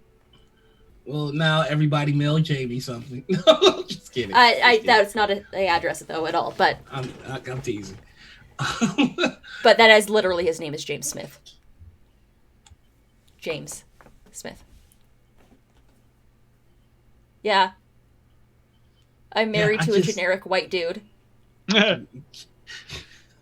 Look, there's a reason I don't go by my fucking given name. Because, like, it is the most generic Irish white dude name. And I hate it to death. Like, it's a name you can't scream at a mall without 30 people going, what? Huh? I think I also have one of those generic white guy names. I fucking hate my name so much. You and me both. Mine is Justin Miller. Just generic white people names. Yeah. Just like, hello, my name is Dudley. This is my brother Dwayne. But I mean, there's generic boring white guy names, and then there's like aggressively white names, like Kyler. Or yeah. Oh God. Those names where you just feel like you've been assaulted. Like, I want you to be my friend Bryce. Like, nah, I'm all right. Oh, I'm cool. fucking Bryce. fucking Bryce. Or Keith. Oh. Bryce Bradford. No, thank you. Oh, Jesus. It's like Chetty McChetferson. God. Suddenly you really appreciate your German last name, Riss. Yeah. It's just 3 Chets and a Chad. 3 Chets and a Chad and a Kyle. Don't forget the fucking Kyles. Oh shit! I have a literally knows a Chad. Yeah, me too. My brother-in-law I have a brother-in-law that is a Chad.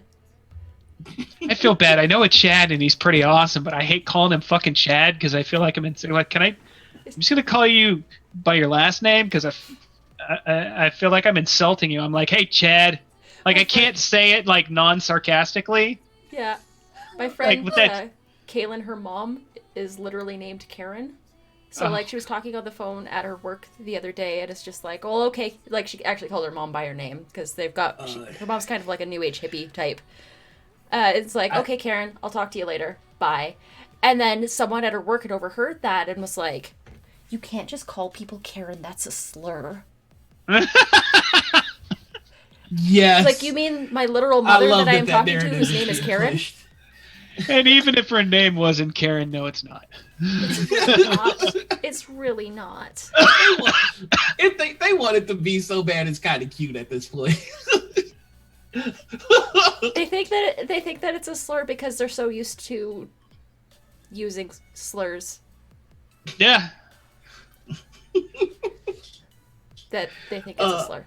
You know what? I'm kind of glad for my boring ass name because I'd hate to have what I'm calling the infamous names, like, you know, Chad, Kyle, Tyrone, like just any like of those infamous names that has a stigma or a song to it. Tanner. My middle name, I can't say my middle name without people singing. It's Caroline. Nope. What is it? It's Jolene. Jolene.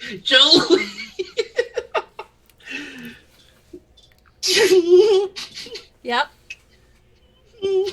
Yep. God damn it.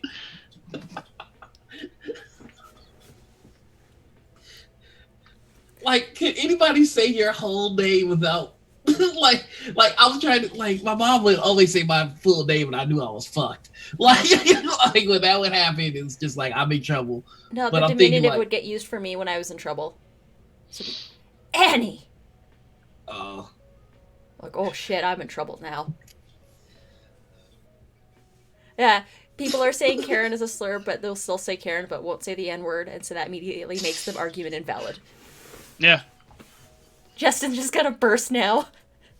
I'm sorry. Like, so one of my buddies, we were hanging out talking about this Karen thing, and so they spit a bar. They spit I forgot whose rap it was, but they replaced each instance of the N word with Karen, and I've never laughed so goddamn hard in my life. Holy shit! Do it.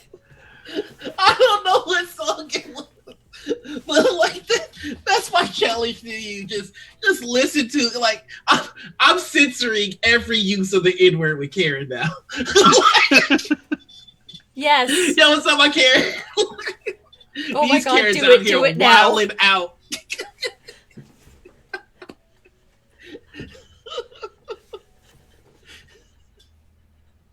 I think it's going to be your new TikTok series.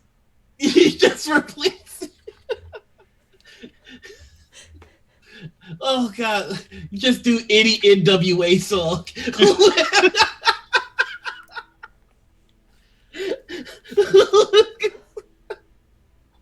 Straight out of Compton. Someone get a song, Justin could do it. Do it before I do, Noir, says Usha. KWA. Straight out of Compton. Crazy motherfucker named Ice Cube and the gang called Karens with Attitudes. Channel points replaced with Karen. Yeah, okay, that's gonna be a series. That's content right there. I keep going over songs in my head, and I'm like,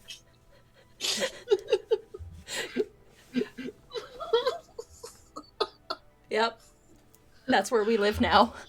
oh god, I would If one pay good for thing radio came out of station. 2020, I would pay for radio stations that play rap.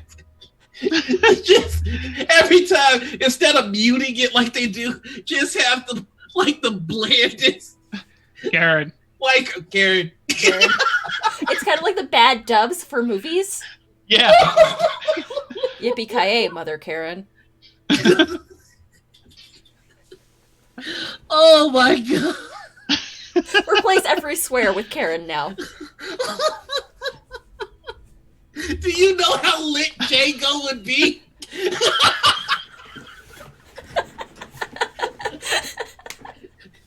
It's a Karen on a horse.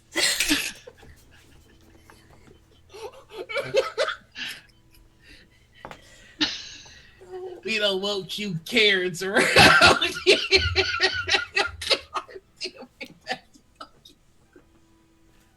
I hate that I get to have this much fun with hateful shit. But like, okay, I'm done. I'm sorry. Like when schools call your home, your child, Steven, was absent today. Yes, exactly that tone of voice with the Karen. Karen. It's got to be an aggressive one. No, you need a few different sound clips. So every now and then you get with the voice dub, obviously. You get a questionable one like, Karen? Karen? Oh god, I'm so sorry. That tickled me pink right there. that was a good segue.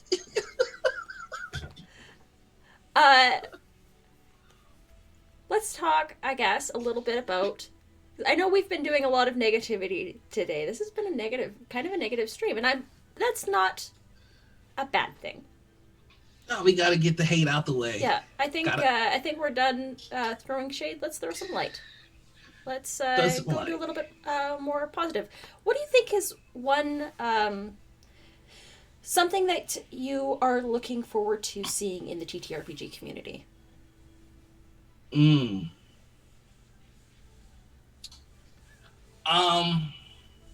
Like, is there anything that you're looking at and you're thinking like I'm really excited for this and I'd like to see that? I think that's probably going to be like a good segue towards the end of the show as we'll go over that.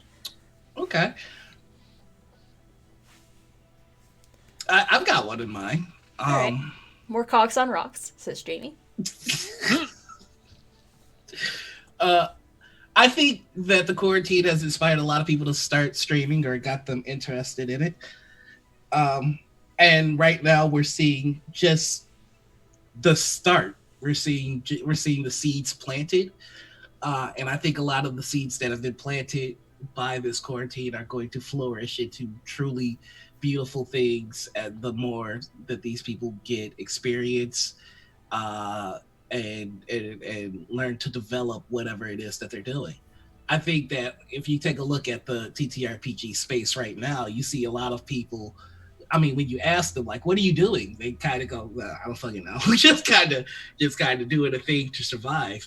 And I think that the longer, like I think that in a couple of years, we're going to see those people that would answer, "I don't know," have a much more concrete idea of where they want to take whatever it is that they've developed in this time, and where they want to put it in the future. So, like, I'm very excited about that. I'm yeah, I'm excited to see the up and comers. That's kind of the whole reason I started this, is so that way we can give a space to people who want to get into this but don't know how to start or what to do or what to start with. And I think that yeah, we're kind of in a golden age of streaming. It's really easy to get into right now because everyone's at home and everybody needs entertainment. And a lot of um, there were some shakeups in the community that left some gaps that I think we can fill. There's there's a lot of good community spaces, and I'm starting to see, like you said, I'm starting to see the seeds, and I'm starting to see the the sorry to tag off this. Uh, I'm starting to see like there's like those shadows that are sort of like moving behind the curtains, and they're gonna turn into some great things Yeah. pretty soon. I'm excited for that. I'm excited to see more Kickstarters, and more like games with diverse people. Um, I can sort of see that coming in, and it's wonderful, and I'm really looking forward to it. And I'm looking forward to seeing more of your streams, Noir. Ah. Hey. I'm looking forward to see where Critical Business goes, and I'm very curious to see what your business looks like in like 5 to 10 years, Nick's. Like, I'm very curious to see where you take everything because again, just the way you see the table, I'm like, what are the that's gonna hit huge. Like, I've never thought of seeing the table in that way. So I'm very excited to see what happens with you. What about you? What are you excited to see? Um, a lot of the Kickstarters, being involved in one, kind of showed me like the group nature of it, and how a lot of different creators can kind of come together on one Kickstarter. Like one person can have the Kickstarter and then just pull from the community of like the stretch goals and stuff like that. Yeah. And just seeing what kind of up and comers get, like what happened to me, got plucked up as we're going to use you as a stretch goal. I think it's going to be a great avenue to find new people doing cool stuff in those little stretch Oh, goals. Yeah, yo, Uh, I never thought about that. It's a great way to get some exposure for sure. mm-hmm. Yeah, like I say, I think we're going to find some cool stuff from new people in the stretch goals of a lot of these Kickstarters, and I don't and think that it's just necessarily like sorry, exposure as like because I think that a lot of people think of exposure as a dirty word. You actually get paid for this Yeah. work. no, Yeah, yeah. You're seeing money out of it. yeah. Oh yeah, absolutely. But yeah, there's a lot of these Kickstarters are bringing up and coming people to continue with that. And what's nice too is there's a lot of like old school gamers and old school craftspeople that are kind of starting to inhabit these new tech spaces and kind of blending the two. That's some people are doing some real cool stuff out there, some real cool art, and just like looking at mediums like me doing glass etching, I'm looking at like what can I do on acrylics, what can I do on stones, what can I do on metals, looking at different mediums, not just drinking glasses. I'm looking at like lamps, chandeliers, anything, Can you and etch it? Yeah, and so we're looking at a lot of people who have a very like niche craft. They're like, they've got the time now that they can explore alternative, like what else can I do with the thing that I already know how to do? Where can I branch off with this? And so getting to see those people kind of bring their passion for this and incorporate a little bit of that and make a whole new thing is really cool to see. Yeah, I do. Yeah. Oh, sorry. Yeah. I was just saying, like, I absolutely feel that, like, because there are like really just amazing creators out there in the space, and the idea of some of them blending and working together on projects is actually exciting in a way that I like compare to like two of my favorite musicians working on something. Like like if you and Devin Maps worked on something, I'd just lose my fucking mind. Like, so it's just like I'm excited to see what Kickstarters end up bringing different creators together. That'll be very exciting. And I think we're working on that a little bit here as we're trying to bring different people together in a space where they can like be like, hey, I work on this, you work on this, let's try and make something together. Right? We're working on it. We're planting seeds on that. We're working. We want people to bump into each other and be like, ooh, let's talk. Yeah. Trying to foster creativity. Because now Kith. Work now together. Kith with your projects. Between your creativity, I know that you're going to create something that I have to have. I don't know what it is yet. That's your job. But I want it. I don't know what it is, but I want it. I guess we should probably go with show announcements, hey? Because we're getting I was just gonna say that we're getting close to the end. Yeah. So that was a perfect segue to talk about some of the guests that you intend to have on Morning Ritual. Yeah, we've got a lineup. We are booked until the end of October, and I'm really excited. Like, yesterday was the prime example of me having like one of those super high moments and then my anxiety being like, fuck you, no you're not. So that was a thing that happened. But we got our lineup for Critical Misses for the next 2 months. And that was amazing. So I'm kind of proud to announce who we've got on the roster for the next little while. Beginning our wave of badass, we have today's guest, Nix, which I'm still so super excited that you say yes, because I've been wanting to talk to you for a minute. Me too, to be honest. I'm just like, how you do? That's one of those things. It's like anybody can do it, you know. Dremel or a sandblaster, and like anybody can do it. Like I was apprenticed when I was 15. Dude, the more I hear about your backstory, the more badass you sound. Really? Like lit himself on fire several times. Just explosions for no reason. Sorry to interrupt your announcement. I was just No. This is good. I'm okay with this. But yeah, Nick's made us these. They're awesome. Badass. Look at it, it's so clean. And he made us these little stones that also have the logo on them. You can't really see because lighting is real hard with glass, but hey, that's a whole thing. Yeah, so we have Nick's today. Mm-hmm. And then next Saturday. Wants a mug now.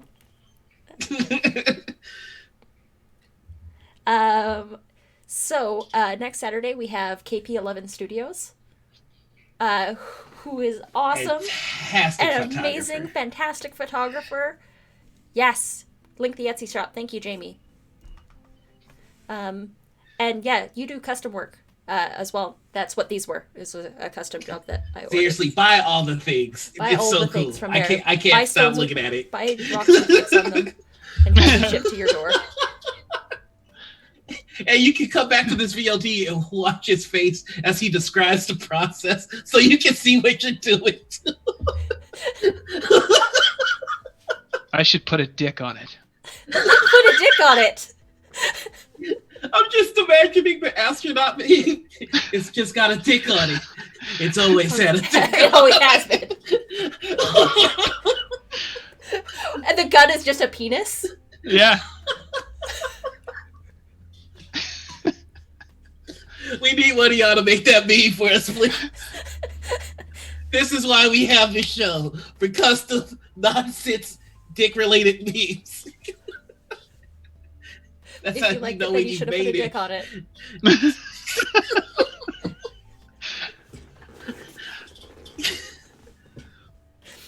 Okay, so But sorry. then I bet half my stuff too, ladies and gentlemen. So we have KP. KP11 photography on the 19th. After that, on the 26th, we'll have Bright Dystopia. Chris. Chris is so good. We've rated it on him a couple times. And he's hilarious. He's just so kind and so nice. And he's another Chicago native. We've got so many people from Chicago. Chicago, boy. Chicago, baby. Apparently, I'm big in the Chicago TTRPG scene without actually being in Chicago. We took you. You're ours now. This is ours. All right. Bright Dystopia on the 26th of, and then getting into October, we have on the 3rd, we have Miss Jess, or the Angry Nerd Girl. I played in a game with her, and she is... And we're doing it on Mean Girls Day, October 3rd. So we gotta wear pink. We gotta all wear pink. I have been claimed. Thank you. I have been chosen. As the prophecies foretold. Legends speak of a time. Okay, sorry, go ahead. No. Miss Jess, or the Angry Nerd Girl, amazing streamer, amazing dungeon master, amazing TTRPG writer. Like, any winner, any nominated, and helped write Uncaged, helped write Book of Seasons, helped write a game that we're going to be playing on here in the next little bit, called The Coven at the End of the Lane, where you're witches. And you play with a tarot card deck, and that's really exciting because I've got so many tarot card decks that I need to find a use for. You use them. I'm as sad I didn't hear about that game. I could have been a bad witch. Oh, are you a good witch or a bad witch? I was gonna be a bad witch. Oh. On the 10th, of October, we have Burrito, who was in chat earlier. And I'm really, really excited to get into shit with them. Because, like, huge fan. I'm gushing a little bit. The thirst. So I'm gonna calendar to put all the dates. I'm gonna post them up on the Discord and on the Critical Misses Twitter account. So if you're not following those, maybe you'll follow, and then you'll see all the things that we're doing. After that, on the 17th, we've got Persephoroth, or Sephi. We're real excited to have her on. You're gonna want to be there for that, because her rants are amazing.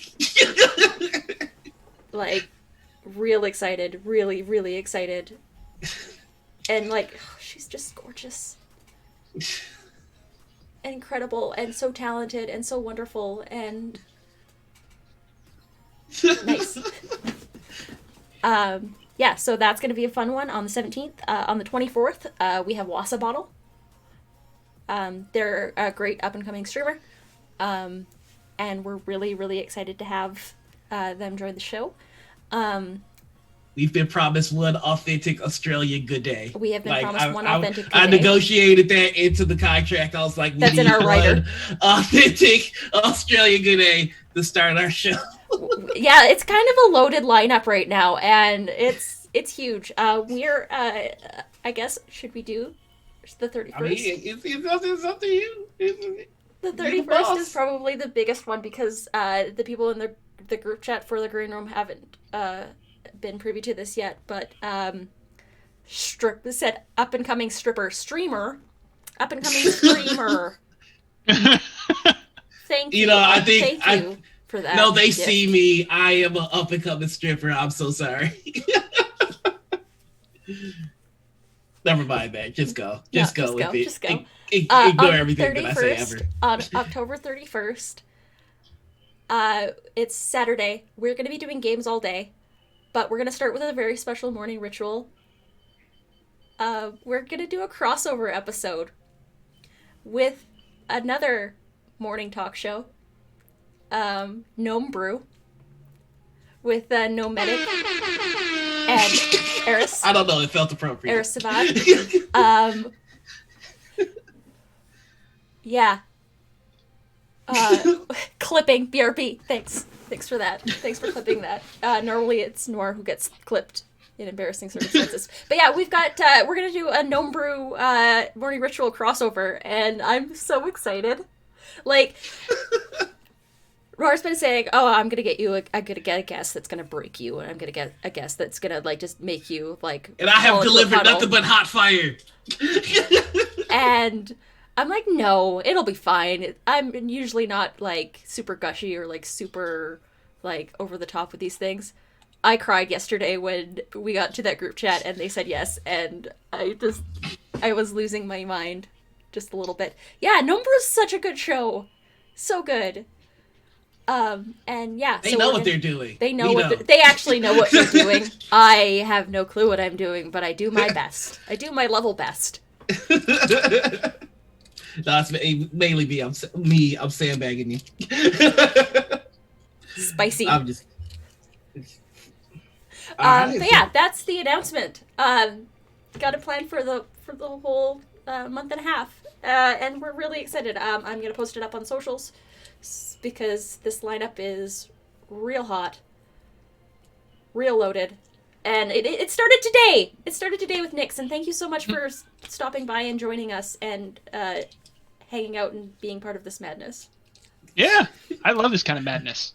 It has that bullshitting in a coffee shop at 3 a.m. vibe. Exactly. We're going for that full-on Denny's vibe. That is the morning ritual. The set is actually a Denny's. Nice. We don't. Damn it! Now I want a Grand Slam. It's not this weird occult background with all the tarot cards, and this is actually just a Denny's. I look like I live in an evidence locker, so. That's fair. I've got there's stuff behind me. I think I'm joining you in that but there's a curtain here that kind of gives me the studio magic vibe. Yeah, the house. In fact, you can see the frames where I should have. We stand a fireproof man. Nyx, the twice burnt. Seriously, I want somebody to make a character based off of everything that we just learned about you. Oh my god! Guild artisan background, artificer. Yeah. I definitely am going to find you when the zombies take over because I am not gonna make it. Talking to you, I realized that I'm that character that's like, you want me to go in the sewers? Like that's me. That's oh really? You expect me to go down there? You must be joking. Like that's. You can't be serious. I thought I was Daryl. I'm not Daryl. Very few of us are Daryl. That's true. That's true. So I think that we have just about reached the peak, and so we're gonna wrap it up here. Mm-hmm. So we're gonna wrap it up the way any good show would, with everybody going around telling us who you are, where we can find you, and then once we do that, we will leave. That's it. Actually, we're gonna go on a raid after this. We're gonna leave towards a raid, is what I meant. So long as they're online by the time that we finish, we are gonna raid in with 3 black halflings. Woo! Because they're running an Afro Fantasy 5e one-shot.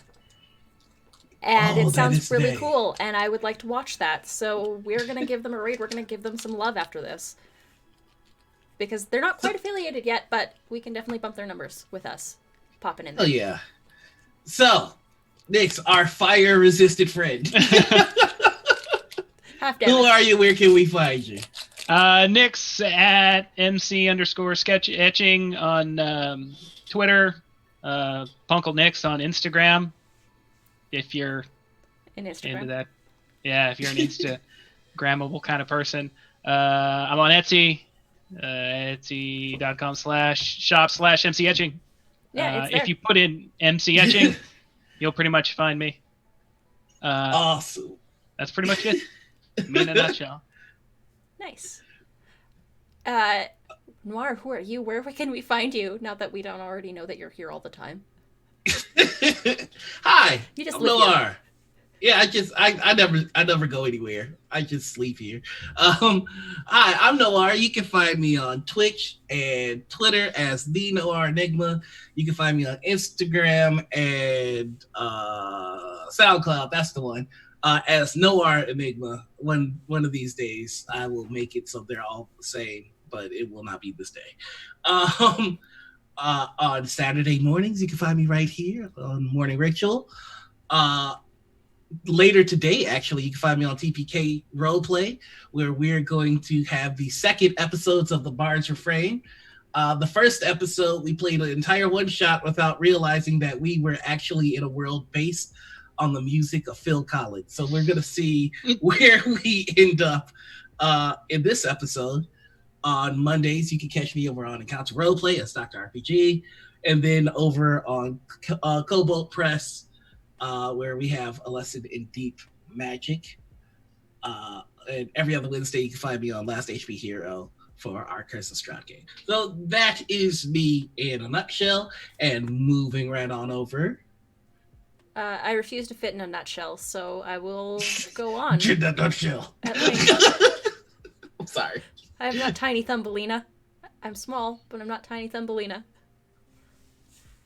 Hi everybody, I'm Anita, or Panita, or Critical Misses. You can find me everywhere at one of those three locations. On Instagram, I'm critical.misses, because some cosplayers that have not posted since 2016 have taken it without the period. Small girl problems, that's right, that's me. This is my channel, this is my streams, this is what I do. Schedules here. Here you can find me Friday on System Shock, where we play TTRPGs with no prep and no clue. You can find me here on Saturdays for Morning Ritual with this guy that's over on this side. And we chat TTRPGs and more with a variety of guests. A really loaded schedule coming up that I just announced. On Sundays, we have a rotating game. So tomorrow we will be doing Worldwide Wrestling, and I'll play the up-and-coming indie darling Charlie Knox with 3 X's. Because it's the 90s. And I'm going for the title against Visions, who is an NPC that my brother, who is the GM for this game, Tyson, is... How many V's in Vision? It's a VISIONZ or Z. Oh, okay. 2 Z's. Visions with a Z. Yeah, that's how you know it's extreme. Yeah. He's the current holder of the TV title, and we took him out in a battle royal. That was our session 0. And there's a bunch of other really cool people in there, mostly musicians from the town that's just south of us, where my brother lives. One person in our session 0 was herding goats at the time and out in a field. I don't know how they got internet that was so smooth. Are you serious? Legit. He was. I thought you were talking about their character for a second. Then it clicked. I'm like, wait. This is actually the person that was playing the character was out in a field herding goats. Because there's some cities where they'll have goats to take care of weeds and pest control problems. But that's what he does. Is he herds goats. Okay. And he's a musician. Lethbridge is basically Canada, Portland. Okay. Too many pizza places. Yeah. Lots of musicians because there's not much else to do. Okay. One of these days I have to try some Canadian pizza. See what y'all on about. Oh, I'll take you to Lethbridge, and we'll go to. There's a pizza place down there that does a I'm hot letting chicken you know pizza that has pickles on immediately. it. What? Oh, okay. Let's wrap the episode. I like pickles on pizza. What the fuck? Okay. You never had. It's a Nashville hot chicken pizza. Oh, what in the Honda? Where now? So it's like the Nashville style hot chicken, and it has pickles on it. Artichoke hearts and pickles on a pizza. There's also a jalapeno popper pizza that's not bad. Wait, hold on. First off, who's your kid? Watch your goddamn mouth. First off, you don't want these problems, Fred. And second off, take me to Peter's. What the fuck? No, I can't. Peter's is a place in Calgary that does burgers and milkshakes. Okay. All the people that work there dress in hospital scrubs. And they just got debit 3 years ago. Before that, you had to pay cash. And their advertisement was actually, we have now with debit. Yes, it's 1990. Wow, I'm realizing how terribly spoiled I am by all the choices really I have. But yeah, you can find me here tomorrow doing that and running that stream. The Sunday after that, Jamie, my spouse, who's in the other room modding chat currently, Jamie _the_Jedi, is Jimmy. Thanks. Is going to be running a Kids on Bikes game called Now Leaving St. Lemmings. I'm not in that game, but so Jamie will be running the back end. Yeah, we broke Noir at Boat Peters. I think we did. It's really good though. Like. Okay, yeah. We'll take you there. So we got that next Sunday. After that, my friend here is going to be running a Masks game called Second City Saviors. Yes. We're gonna stop villains who have shitty pizza. So basically, we're taking over New York. We're gonna stop villains who I might have unlocked in a one-shot on System Shock after locking it in as a different character in a one-shot on Chromatic Chimera. Yeah, so that's us essentially. On Wednesdays, you can find me over on Joshua Barbeau's channel, playing Dungeons and Dragons. This Tuesday, sorry, I should have mentioned that. This Tuesday, I've got to do a session 0 in like a couple hours. But this Tuesday, I'm going to be over on Kobold Press's site in a one-shot. Playing Dungeon Crawl. Which is going to be a lot of fun, and I'm very excited for. Nice. You're actually being DM'd by one of my party members in Legends and Deep Magic, so that'll be fun. Yeah, Colin, or Colonomicon. Colonomicon. Good peeps. Well, I think that's us. That's pretty much us. I've got about 5 minutes to fill because they're not live yet. Damn it! Oh, okay. So we need to fill 5 minutes. We need to fill 5 minutes of time. I'm waiting for the stream to go online so that way I can be like, hey, let's jump in. So, I think that I've got a topic or a question. That's gonna do 5 minutes. That's gonna do 5 minutes. Okay. Top 5 people you want to play D&D with right now. It can be anybody alive or dead. Or more crazy Nick stories. One more crazy Nick story for the road. Do we have another childhood crazy Nick story is what the audience is asking for. Oh, God, I don't know. There's the time I ended up with a fish hook in my neck. There's the time I got stun gunned.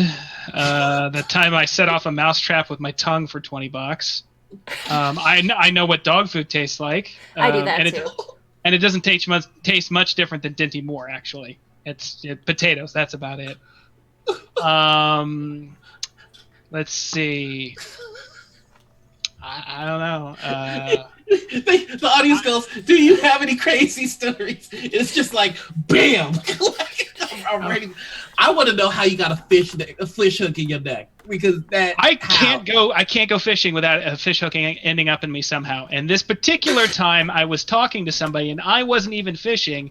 My parents convinced me to take the neighbor kid because he doesn't have friends. And I'm talking to somebody else while he's fishing, and he had a ton of slack in his line. And when he cast, I literally watched the line come between us as we're talking, and it when he and he didn't look behind him to see why it had snagged. He just went, "Oh, tree, whack, whack, whack, whack, whack, whack, whack."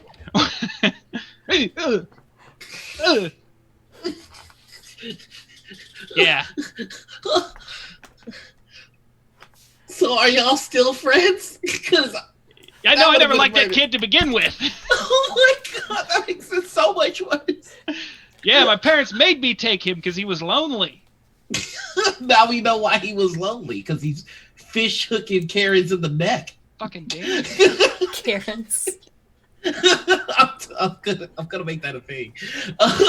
Oh, looks like they are live. Awesome. So yeah, we are gonna raid 3 Black Halflings, and we are going to watch an Afro Fantasy one shot, and it's gonna be so cool. Awesome. Well, again, thank you for the stories. I just don't. I am so spoiled by my city living. You don't have any of those good country stories. No, I don't. There I was. Just me and the bear. Right, so we're gonna raid. We're going on a raid. All right, I'm gonna do that right now. I'm gonna hit that raid button. We are going in there. We're going in hot. Thank you everyone for stopping by and hanging out and chilling with us this morning. It's been a absolute pleasure. And thank you again, Nyx, for stopping by and hanging out with us and chatting with us. I hope to have you on here again sometime. Yeah. Hell yeah. I need country relatives so kids can have stories. Yeah. And until next time, everyone, the ritual is now closed. Bye, everybody. Bye. Bye.